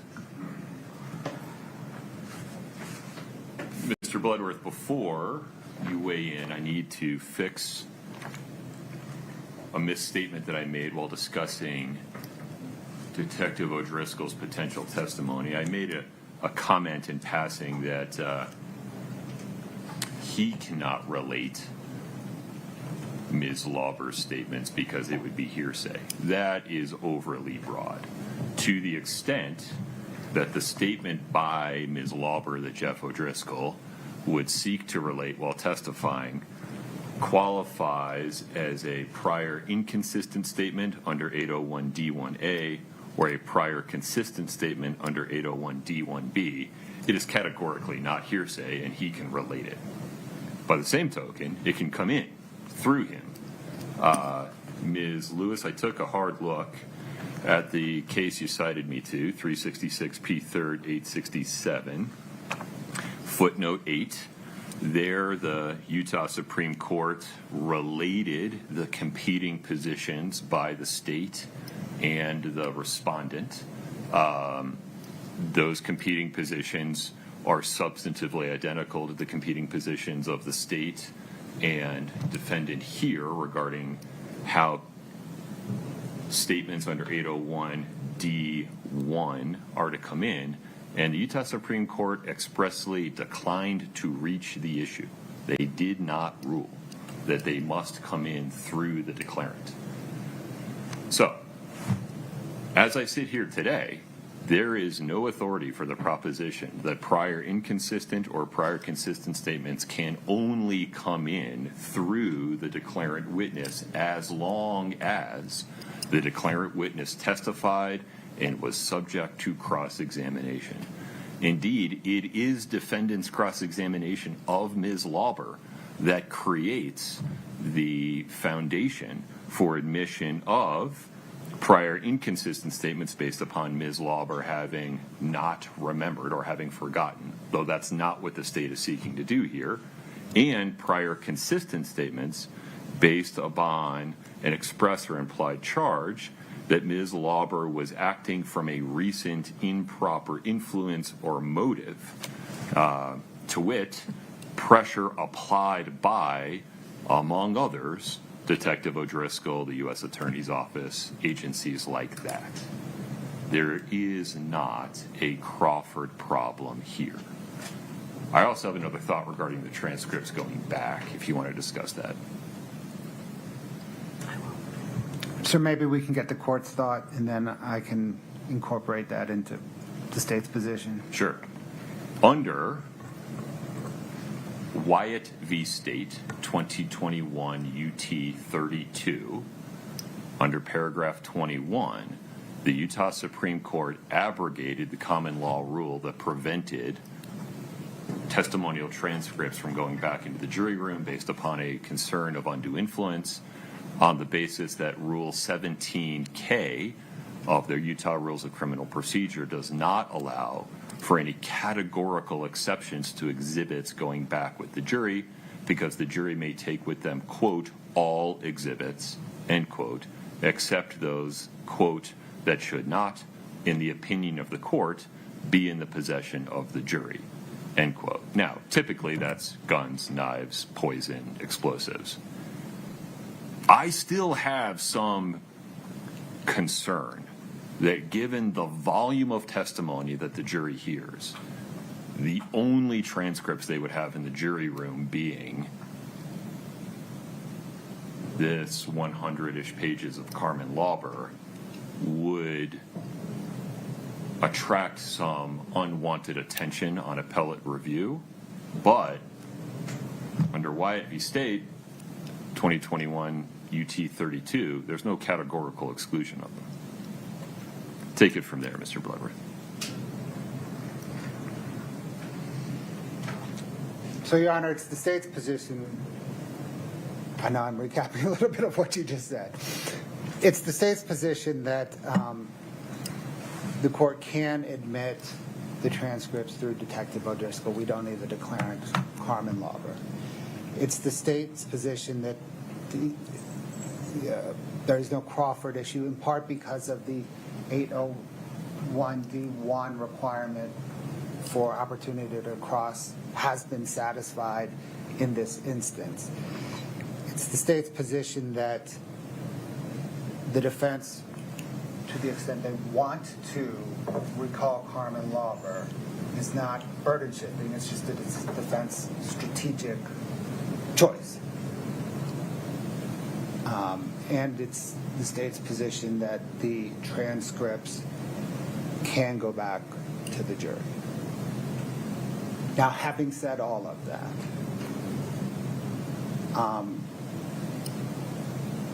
prophylactically and out of an abundance of caution, the state is trying to, through her attorney, recall Carmen Lauber, put the transcripts in through her, and then publish 100 pages of transcript. As much as the state thinks that is horribly, horribly inefficient and unnecessary. We've reached out to her attorney. I do not yet have an answer. Okay. This is a threshold issue for, I don't know, the midpoint of Jeff O'Driscoll's examination. So I propose our next witness is Chris Cochadimos to clean up some stuff from yesterday. I propose we next call him. We then begin the state's direct examination of Detective O'Driscoll. That'll probably take us till lunch. I may have a better answer at lunch as to how the state will proceed. Okay. Let me just ask some mechanics questions. Why can't the state just ask Jeff O'Driscoll a bunch of questions about whether certain exchanges with Ms. Lauber occurred? And, to the extent he doesn't remember or can't remember specifically, use the transcripts to refresh his recollection and even show the jury, publish them at that time, but use him as the root. And if you want to call Ms. Lauber, you're entitled to do so. Your Honor, that may be the route anyway, and it may just, from an efficiency standpoint, going through the questioning to ultimately get to refreshing and publishing, it seems to me that that's a waste of time. It will be more efficient to just publish the 100 pages. Okay. Because that's where we're going to land anyway. All right. Ms. Lewis, please proceed. I just want to make a record. Go ahead. We stand by our objection that allowing prior consistent statements to come in without a sponsoring witness is a violation of both the Sixth Amendment right, of our client's Sixth Amendment right, and Crawford versus Washington. It also violates her right to due process. Under the Utah State Constitution and the federal Constitution, she is not receiving a fair trial. And the remedy that we should recall the state star witness absolutely is burden shifting, and we stand by our objection. If those 100 pages are going to be published, we want all of it published. We want all 1,000 pages. All right. And how do you want that to occur? Do you want to just play the interviews with Ms. Lauber? Sure, we could do that. We could just play them all. They're 7.5 hours, but that's how we want to do it. And tell me why you want to do that. Because there are numerous other portions of the interviews where she is being influenced by law enforcement and shows that she's willing to just go along with whatever they say, just as she stated. But I think to pick out, particularly, like I said, the May 10th interview, there are a lot of things she says in that interview that are inconsistent with all of her other statements, but the state just wants to publish that she was going to testify before the grand jury, which I don't even understand that. I mean, all that does is cause the jury to speculate and confuse issues. And that's just one example out of what they've pulled out of the transcripts. We're back where we started, Mr. Bloodworth. This is the position the state originally took. Does this change anything?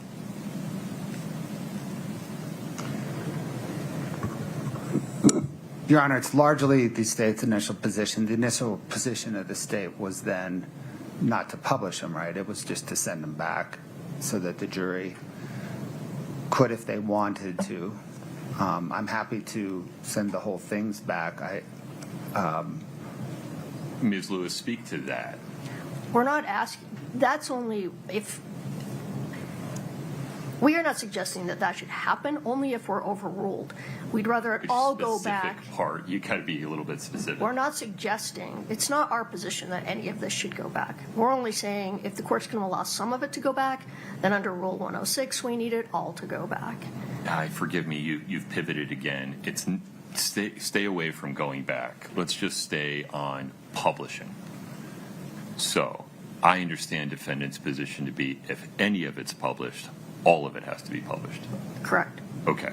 In response to that, the state, as I understand, is suggesting I'm inferring in the interest of efficiency, rather than publishing all of it, just make all of it available to the jury through the recordings, and then allow counsel to make whatever arguments they want to make about, you should go back and listen to this part because you'll see this is what was happening. Speak to that for a minute. You could do that by stipulation. I'm not going to stipulate to that. No. So Our you're objection saying publish. stands. Let me start again. Imagine that your objection to publishing anything is overruled, and that's the world you're living in. How do you want to proceed from there? I mean, I think I said that. Then it should all go back. Or Again, you keep skipping to going back. I want you to talk about publishing for a minute. It's showing up on the screen. see, my hesitation is just efficiency. Like I said, it's over 7 hours worth of video. But if that's how the court wants to do it, then yes. No. That's what I'm asking you. So imagine, here, I'll just make a ruling. I have considered carefully the authorities cited by defendant and the state. I've looked at the text of Rule 801. Ruling as a matter of law that, one, there's no Crawford problem here because Ms. Lauber testified in open court under oath, was cross-examined in open court under oath. It is the cross-examination of her regarding the conduct and circumstances in her prior interviews with law enforcement and other agencies that creates the circumstances providing the foundation for admission of her prior consistent statements under 801D1B.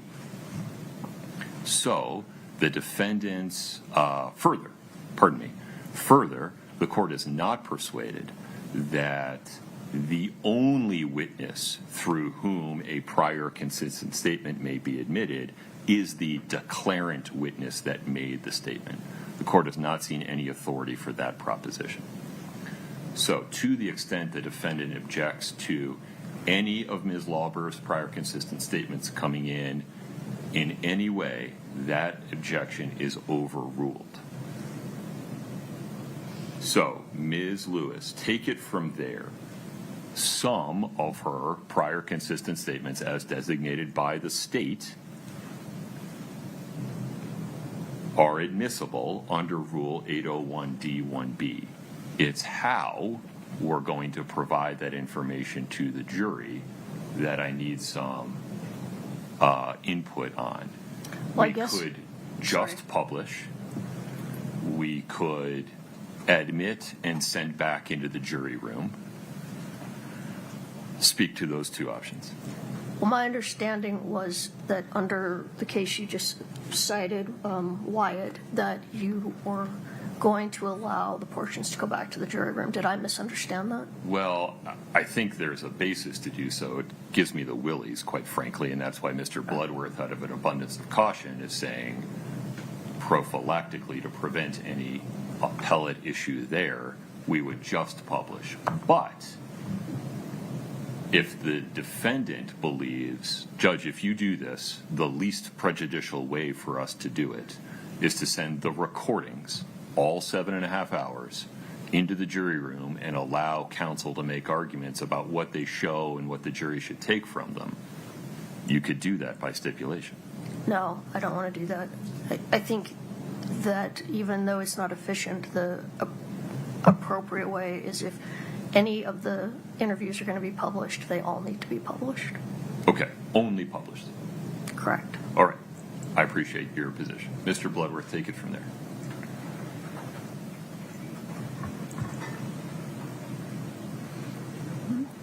Your Honor, the state moves to just publish the narrowly tailored versions that we proposed as whatever it is, 8-57 through 63R.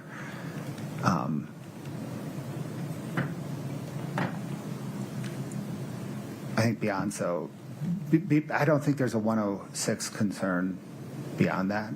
I don't know. We're going to find out, but okay. Yeah, and as a compromise, the state is fine with sending full videos back, or some mix of publish the narrow pages and send a full video back. But the notion of publishing nearly 10 hours of interview is, I don't think it's productive. I think it's a waste of the jury's time. Okay. Ms. Liz. We object to it all going back. It's the same problem. The problem arises is the same as, well, let me rephrase that. The jury's been told they're to rely on their memory of witnesses. If the whole thing goes back, they can go over and over and over her statements on the video, which is not what they can do with any other witness. So if it comes in, it needs to be published, and then they have to rely on their memory just like they would with any other testimony. I appreciate that position. Why are we publishing all of it rather than just the parts or some parts of what the state has designated? Because there are, I mean, I already made my issue or raised the issue about the May 10th. We'll get Transcript. there specifically. Any others? Yes. I would have to go through, I have gone through, but to go through right now every specific part.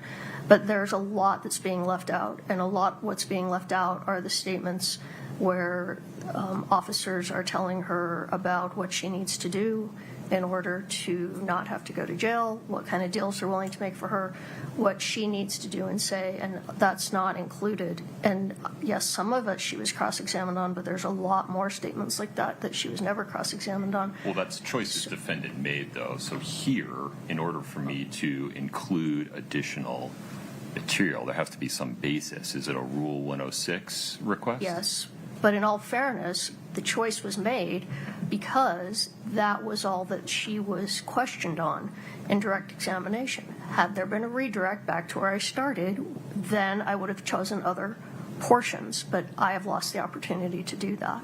You haven't, but that's okay. You can certainly have access to this witness. Well, I think we've made our record on that. Are there Rule 106 portions you want to add, having reviewed the designations? I think we need all of it. I think the jury needs to see exactly what her demeanor is, how she acts with the officers, how the officers treat her. There are numerous other parts of this transcript that may come in through Detective O'Driscoll. I don't know yet. I mean, I don't know the answer to that fully yet. But there are a lot of other statements by both Detectives O'Driscoll and Detective Maynard that go to show that she was unduly influenced. There's a lot of it. I know, but you're not giving me which ones they are. It's because, I mean, all of them. Okay. All right. It's hard to rule on because it can't be all. Why not? Well, certainly your position isn't that every single statement made by the law enforcement officers and every single answer is evidence of undue influence. It shows an arc. That's the state's point. Right. I know. And now if we're going to do part of it, then we need to show the whole arc. That's not how Rule 106 works. I need you to be more specific. I don't have specific outlines right now in the 1,000 pages of transcripts as to what we would want and what we would. I mean, we want all of it. If you want me to go through all 1,000 pages again and try and figure that out. I mean, guess we can find some time to do that, but Okay. So, Mr. Bloodworth, as for today, how does the state propose to proceed?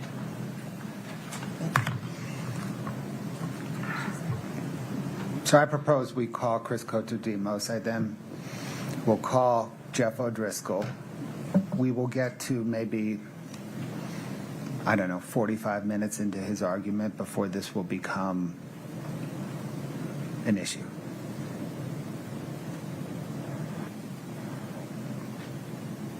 Okay.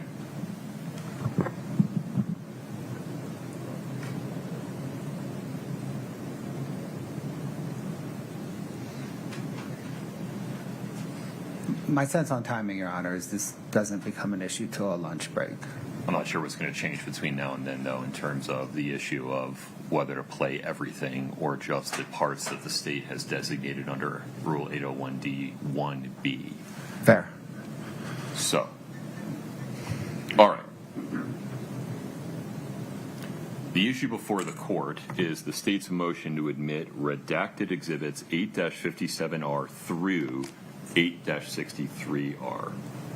The state is offering what it views as narrowly tailored portions of the transcripts of Ms.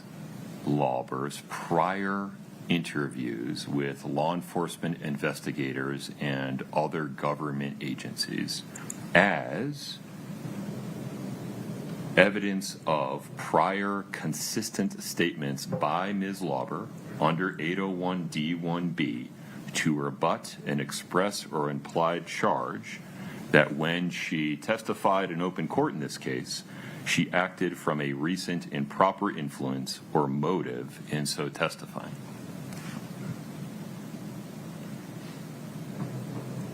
In response, defendant does not provide a sufficiently specific argument that the state has over-designated any of these portions beyond what would be permissible under 801D1B. And though defendant makes a Rule 106 argument regarding additional portions that would be necessary to provide context for, explain, or qualify Ms. Lauber's statements, their position is that all of it does, and that does not provide the court with a sufficient basis to rule one way or another whether other additional portions of these prior interviews are required to be included under Rule 106. Based on the record currently before the court and the procedural posture that brings us to this point, the state's motion to admit redact exhibits 8-57R through 8-63R is granted to the following extent. The state may publish these exhibits and use them with witnesses that are on the stand.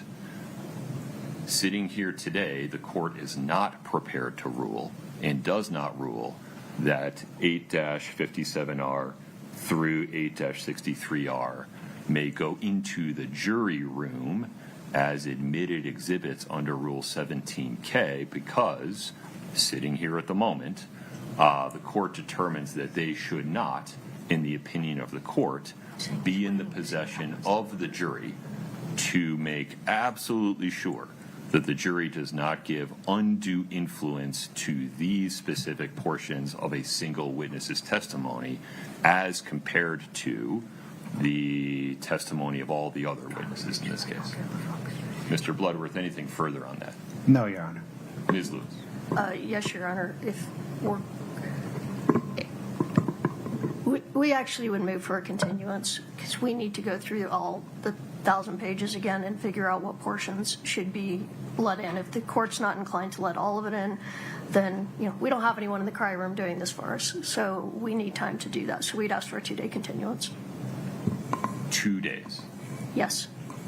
Your request for a 2-day continuance is denied. I don't have a basis to use that much time of the jury when this motion was filed 2 days ago, and I raised it with you yesterday morning. Okay. Your request for a 2-day continuance is denied. Ask for one day. Ask for 1 day. All right, a one-day continuance then? To tomorrow morning. Yes. And what is it you're going to do between now and then? I guess we're going to go through the whole transcript and find out what we want included under Rule 106. And you're going to file something so I can read it? Yeah.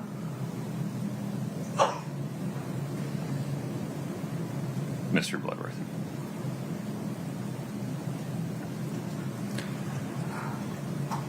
Your Honor, the state objects. Not only did the state file the motion 2 days ago with the specific portions, this whole issue was teed up last week when Carmen Lauber testified. I don't think there were any surprises in the motion, and I think the state's motion and the redacted versions it filed were probably what everybody expected.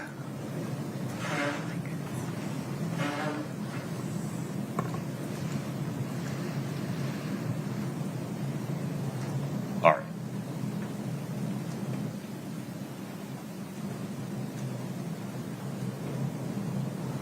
And Ms. Lewis, you'd be filing something in writing that had additional either Rule 106 inclusions or some identification of where the state has over-designated things, correct? Yes. And your position would be that additional parts of the transcript should be shown to the jury, is that right? Yes. That is so slow. There's just no way this is going to work. There's no way we can edit the video? I'm not tracking, Your Honor. Each of these transcripts corresponds to a video of an interview, correct? Correct. It would seem that watching and listening to the video is more efficient than reading the transcript. Oh, 100%, Your Honor. Based on the ruling right now, like 2 minutes ago, we have launched our video editor to create the video now of the narrowly tailored portions. That's how we would publish them. Is by playing the video. Okay. All right. One suggestion could be if the state wants to hold off on publishing all of this and see where they get with their testimony of Detective O'Driscoll, and maybe through appropriate direct examination they can get in the portions they feel are important, and then maybe none of this would be necessary if that decision could be held off. And then if at the end of the day they still want to publish the whole thing, then we would ask that we not hold court tomorrow so we can do that. I think that would be more efficient. Maybe. Your Honor, we're going to want to publish it. Okay. Let's just cut to that chase. All right. Folks, give me 5 minutes. Actually, just give me till 11. Okay. We're in recess.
on the record.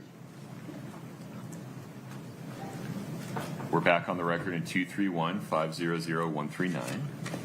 Counsel for the state and for defendant are present. Defendant is present.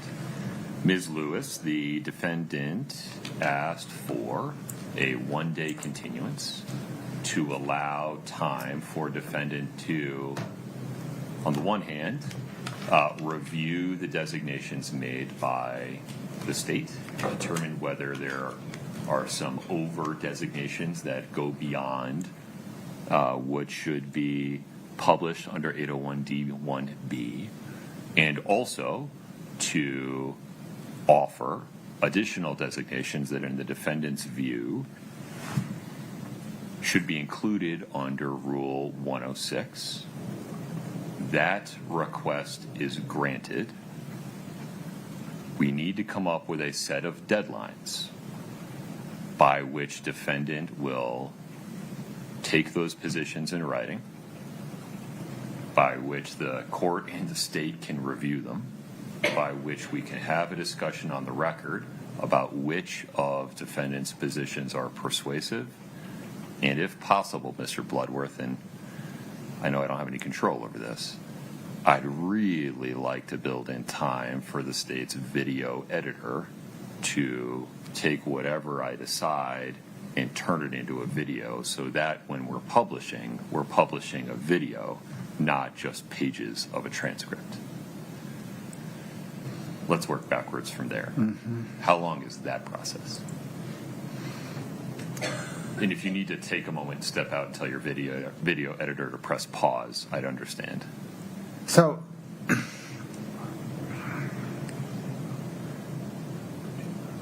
the state will, within an hour or two, maybe within 3 hours, have the video that corresponds to the status quo of the 6 exhibits. Understood.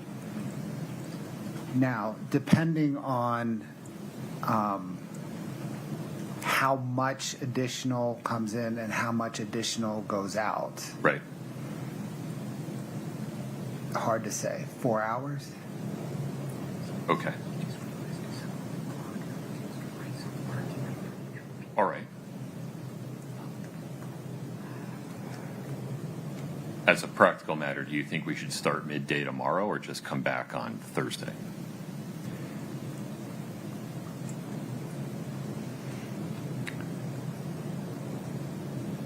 I was hoping to come back midday tomorrow.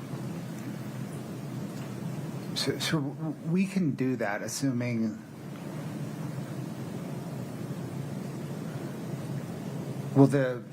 was the court considering a deadline from defense something like 6 p.m. today? Yes, something like that. If we get that at 6 p.m., my sense is by 8:30 tomorrow, the state will have a response. The court rules by 9:30. 9:30. We can probably get the video done. Okay. Ms. Lewis.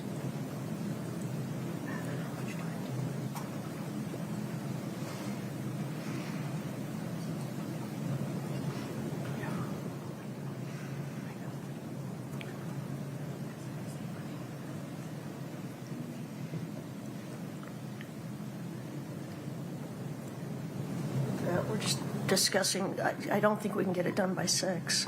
I don't understand why.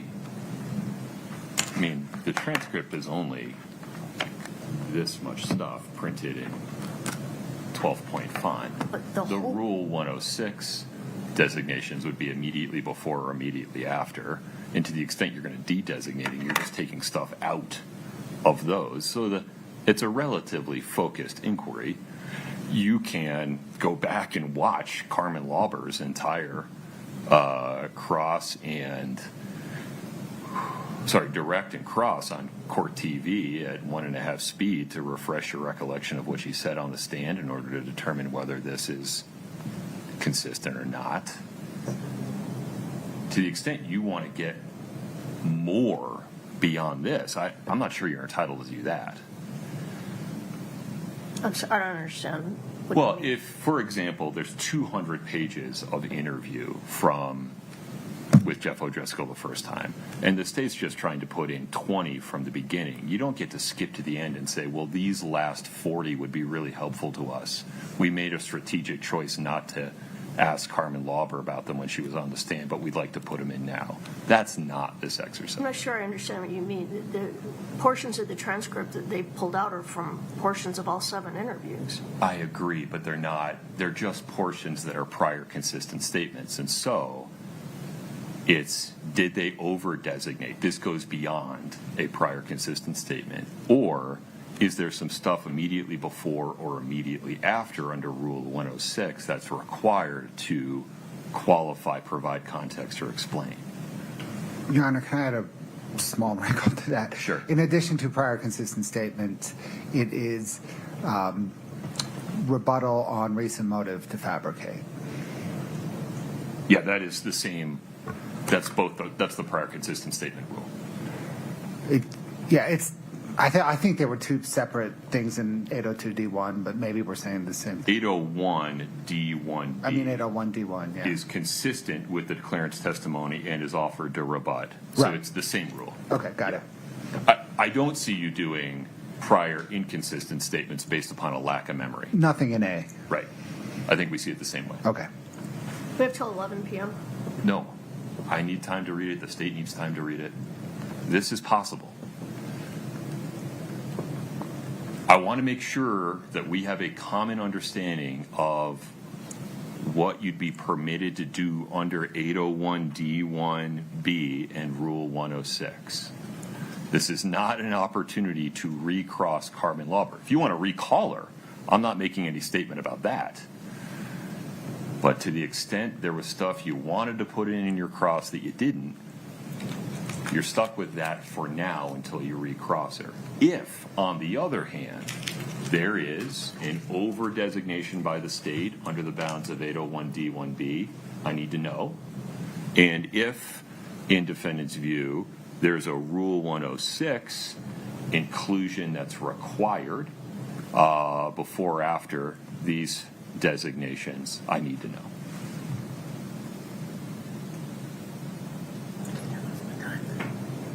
Understood.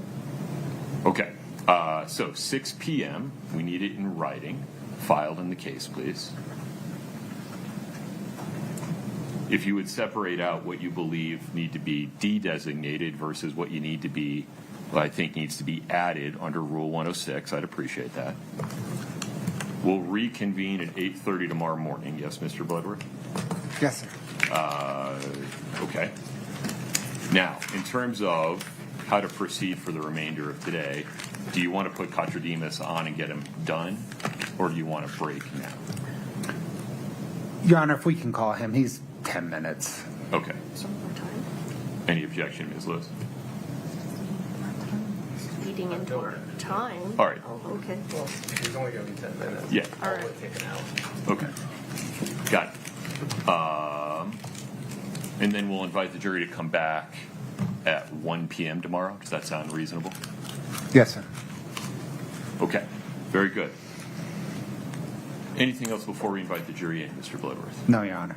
Ms. Lewis? No, Your Honor. Okay.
Have a seat as you come in. Thank you.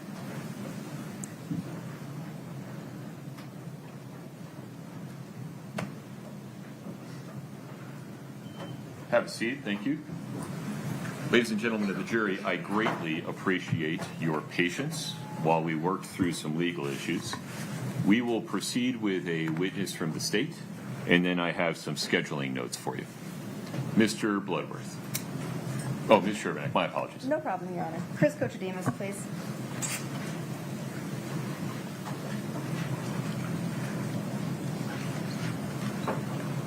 If you step in front of Brady. Will you please raise your right hand? Do you solemnly swear the testimony you're about to give in the matter before the court to be the truth, the whole truth, and nothing but the truth, subject to the pains and penalties of perjury? Aye. Thank you. Have a seat.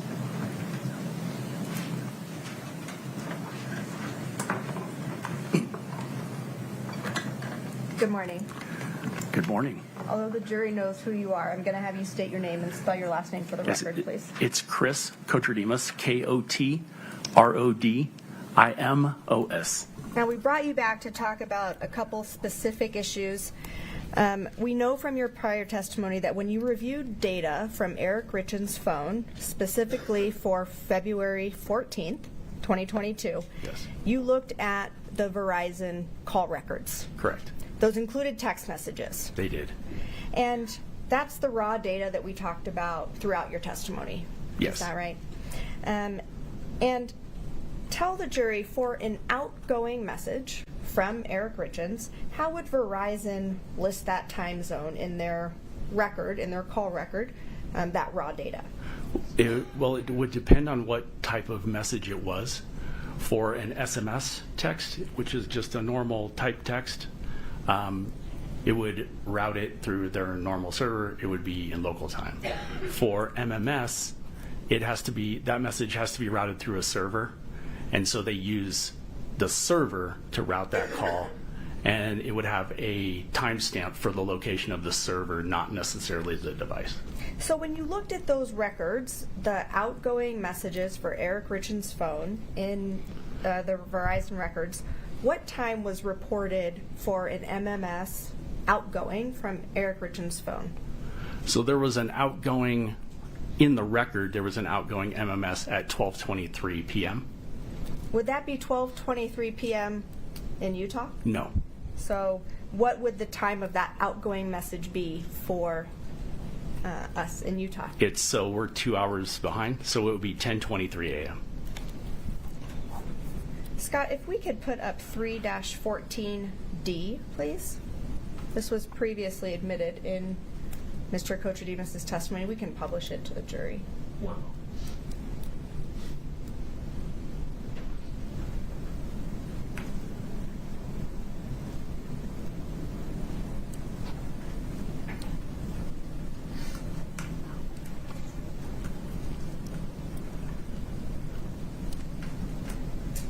Okay, there you go. So we entered this exhibit through your testimony last time, and we talked about this gap in activity from Eric Richins' phone. And so what you've just described conforms with the raw data. Is that right? Yes.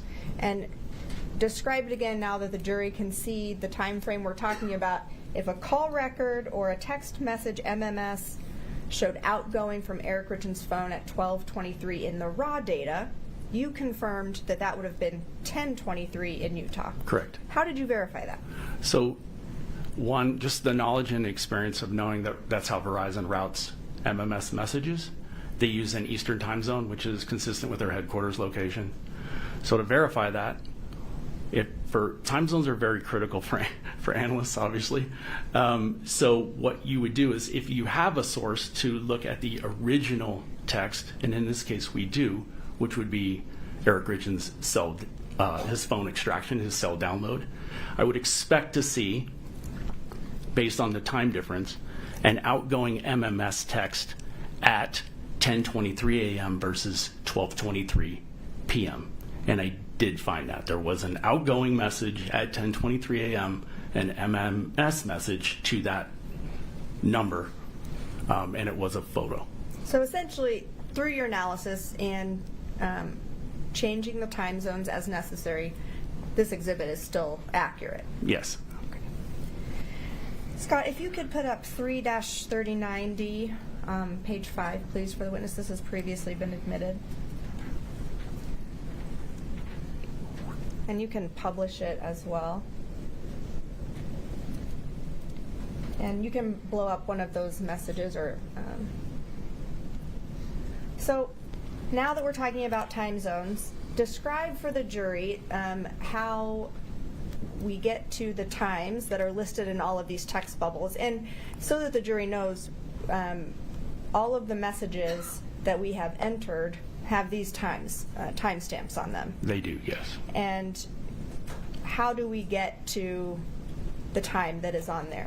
Okay, time zone issue again. Okay, so phone extractions from software are provided, those readable files are provided in UTC 0. So to determine local time of when that activity on that device happened at the local time, you have to adjust. So Utah is -7 UTC during normal standard time. It is -6 UTC in daylight savings. So we just switched on Sunday. So now everything until November, when we switch back again, will be -6. So the -7 and the -6 denoted in these messages is a adjustment that is made by the software to denote local time versus software time. So for each of the messages that the state submitted in this case, they have been adjusted to local time? Yes. Okay. Those are all my questions. Sure, thanks. Mr. Ramos. No questions. Okay. Sir, you can step down. Thank you. Thank you, sir.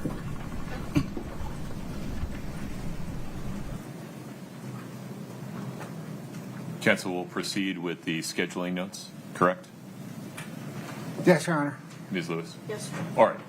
Ladies and gentlemen, I appreciate your patience this morning. We've been working very hard on some legal issues that will materially increase the efficiency of the presentation of evidence going forward. I know it's hard for you to know that, not being in the courtroom. I'm just asking you to take my word for it. We have more work in that regard to do. Rather than have you sit here while we do it, we're going to send you home for the day and not ask you to return until 1 p.m. tomorrow. So we will recess until 1 p.m. tomorrow. As always, during this period of recess, please do not speak about the case with anyone. Do not allow anyone to speak about it with you. Please do not watch, listen, or read anything about the case. Please do not do any research of any kind. I greatly appreciate your patience. Travel safely. 1 p.m. tomorrow. Please rise for the jury.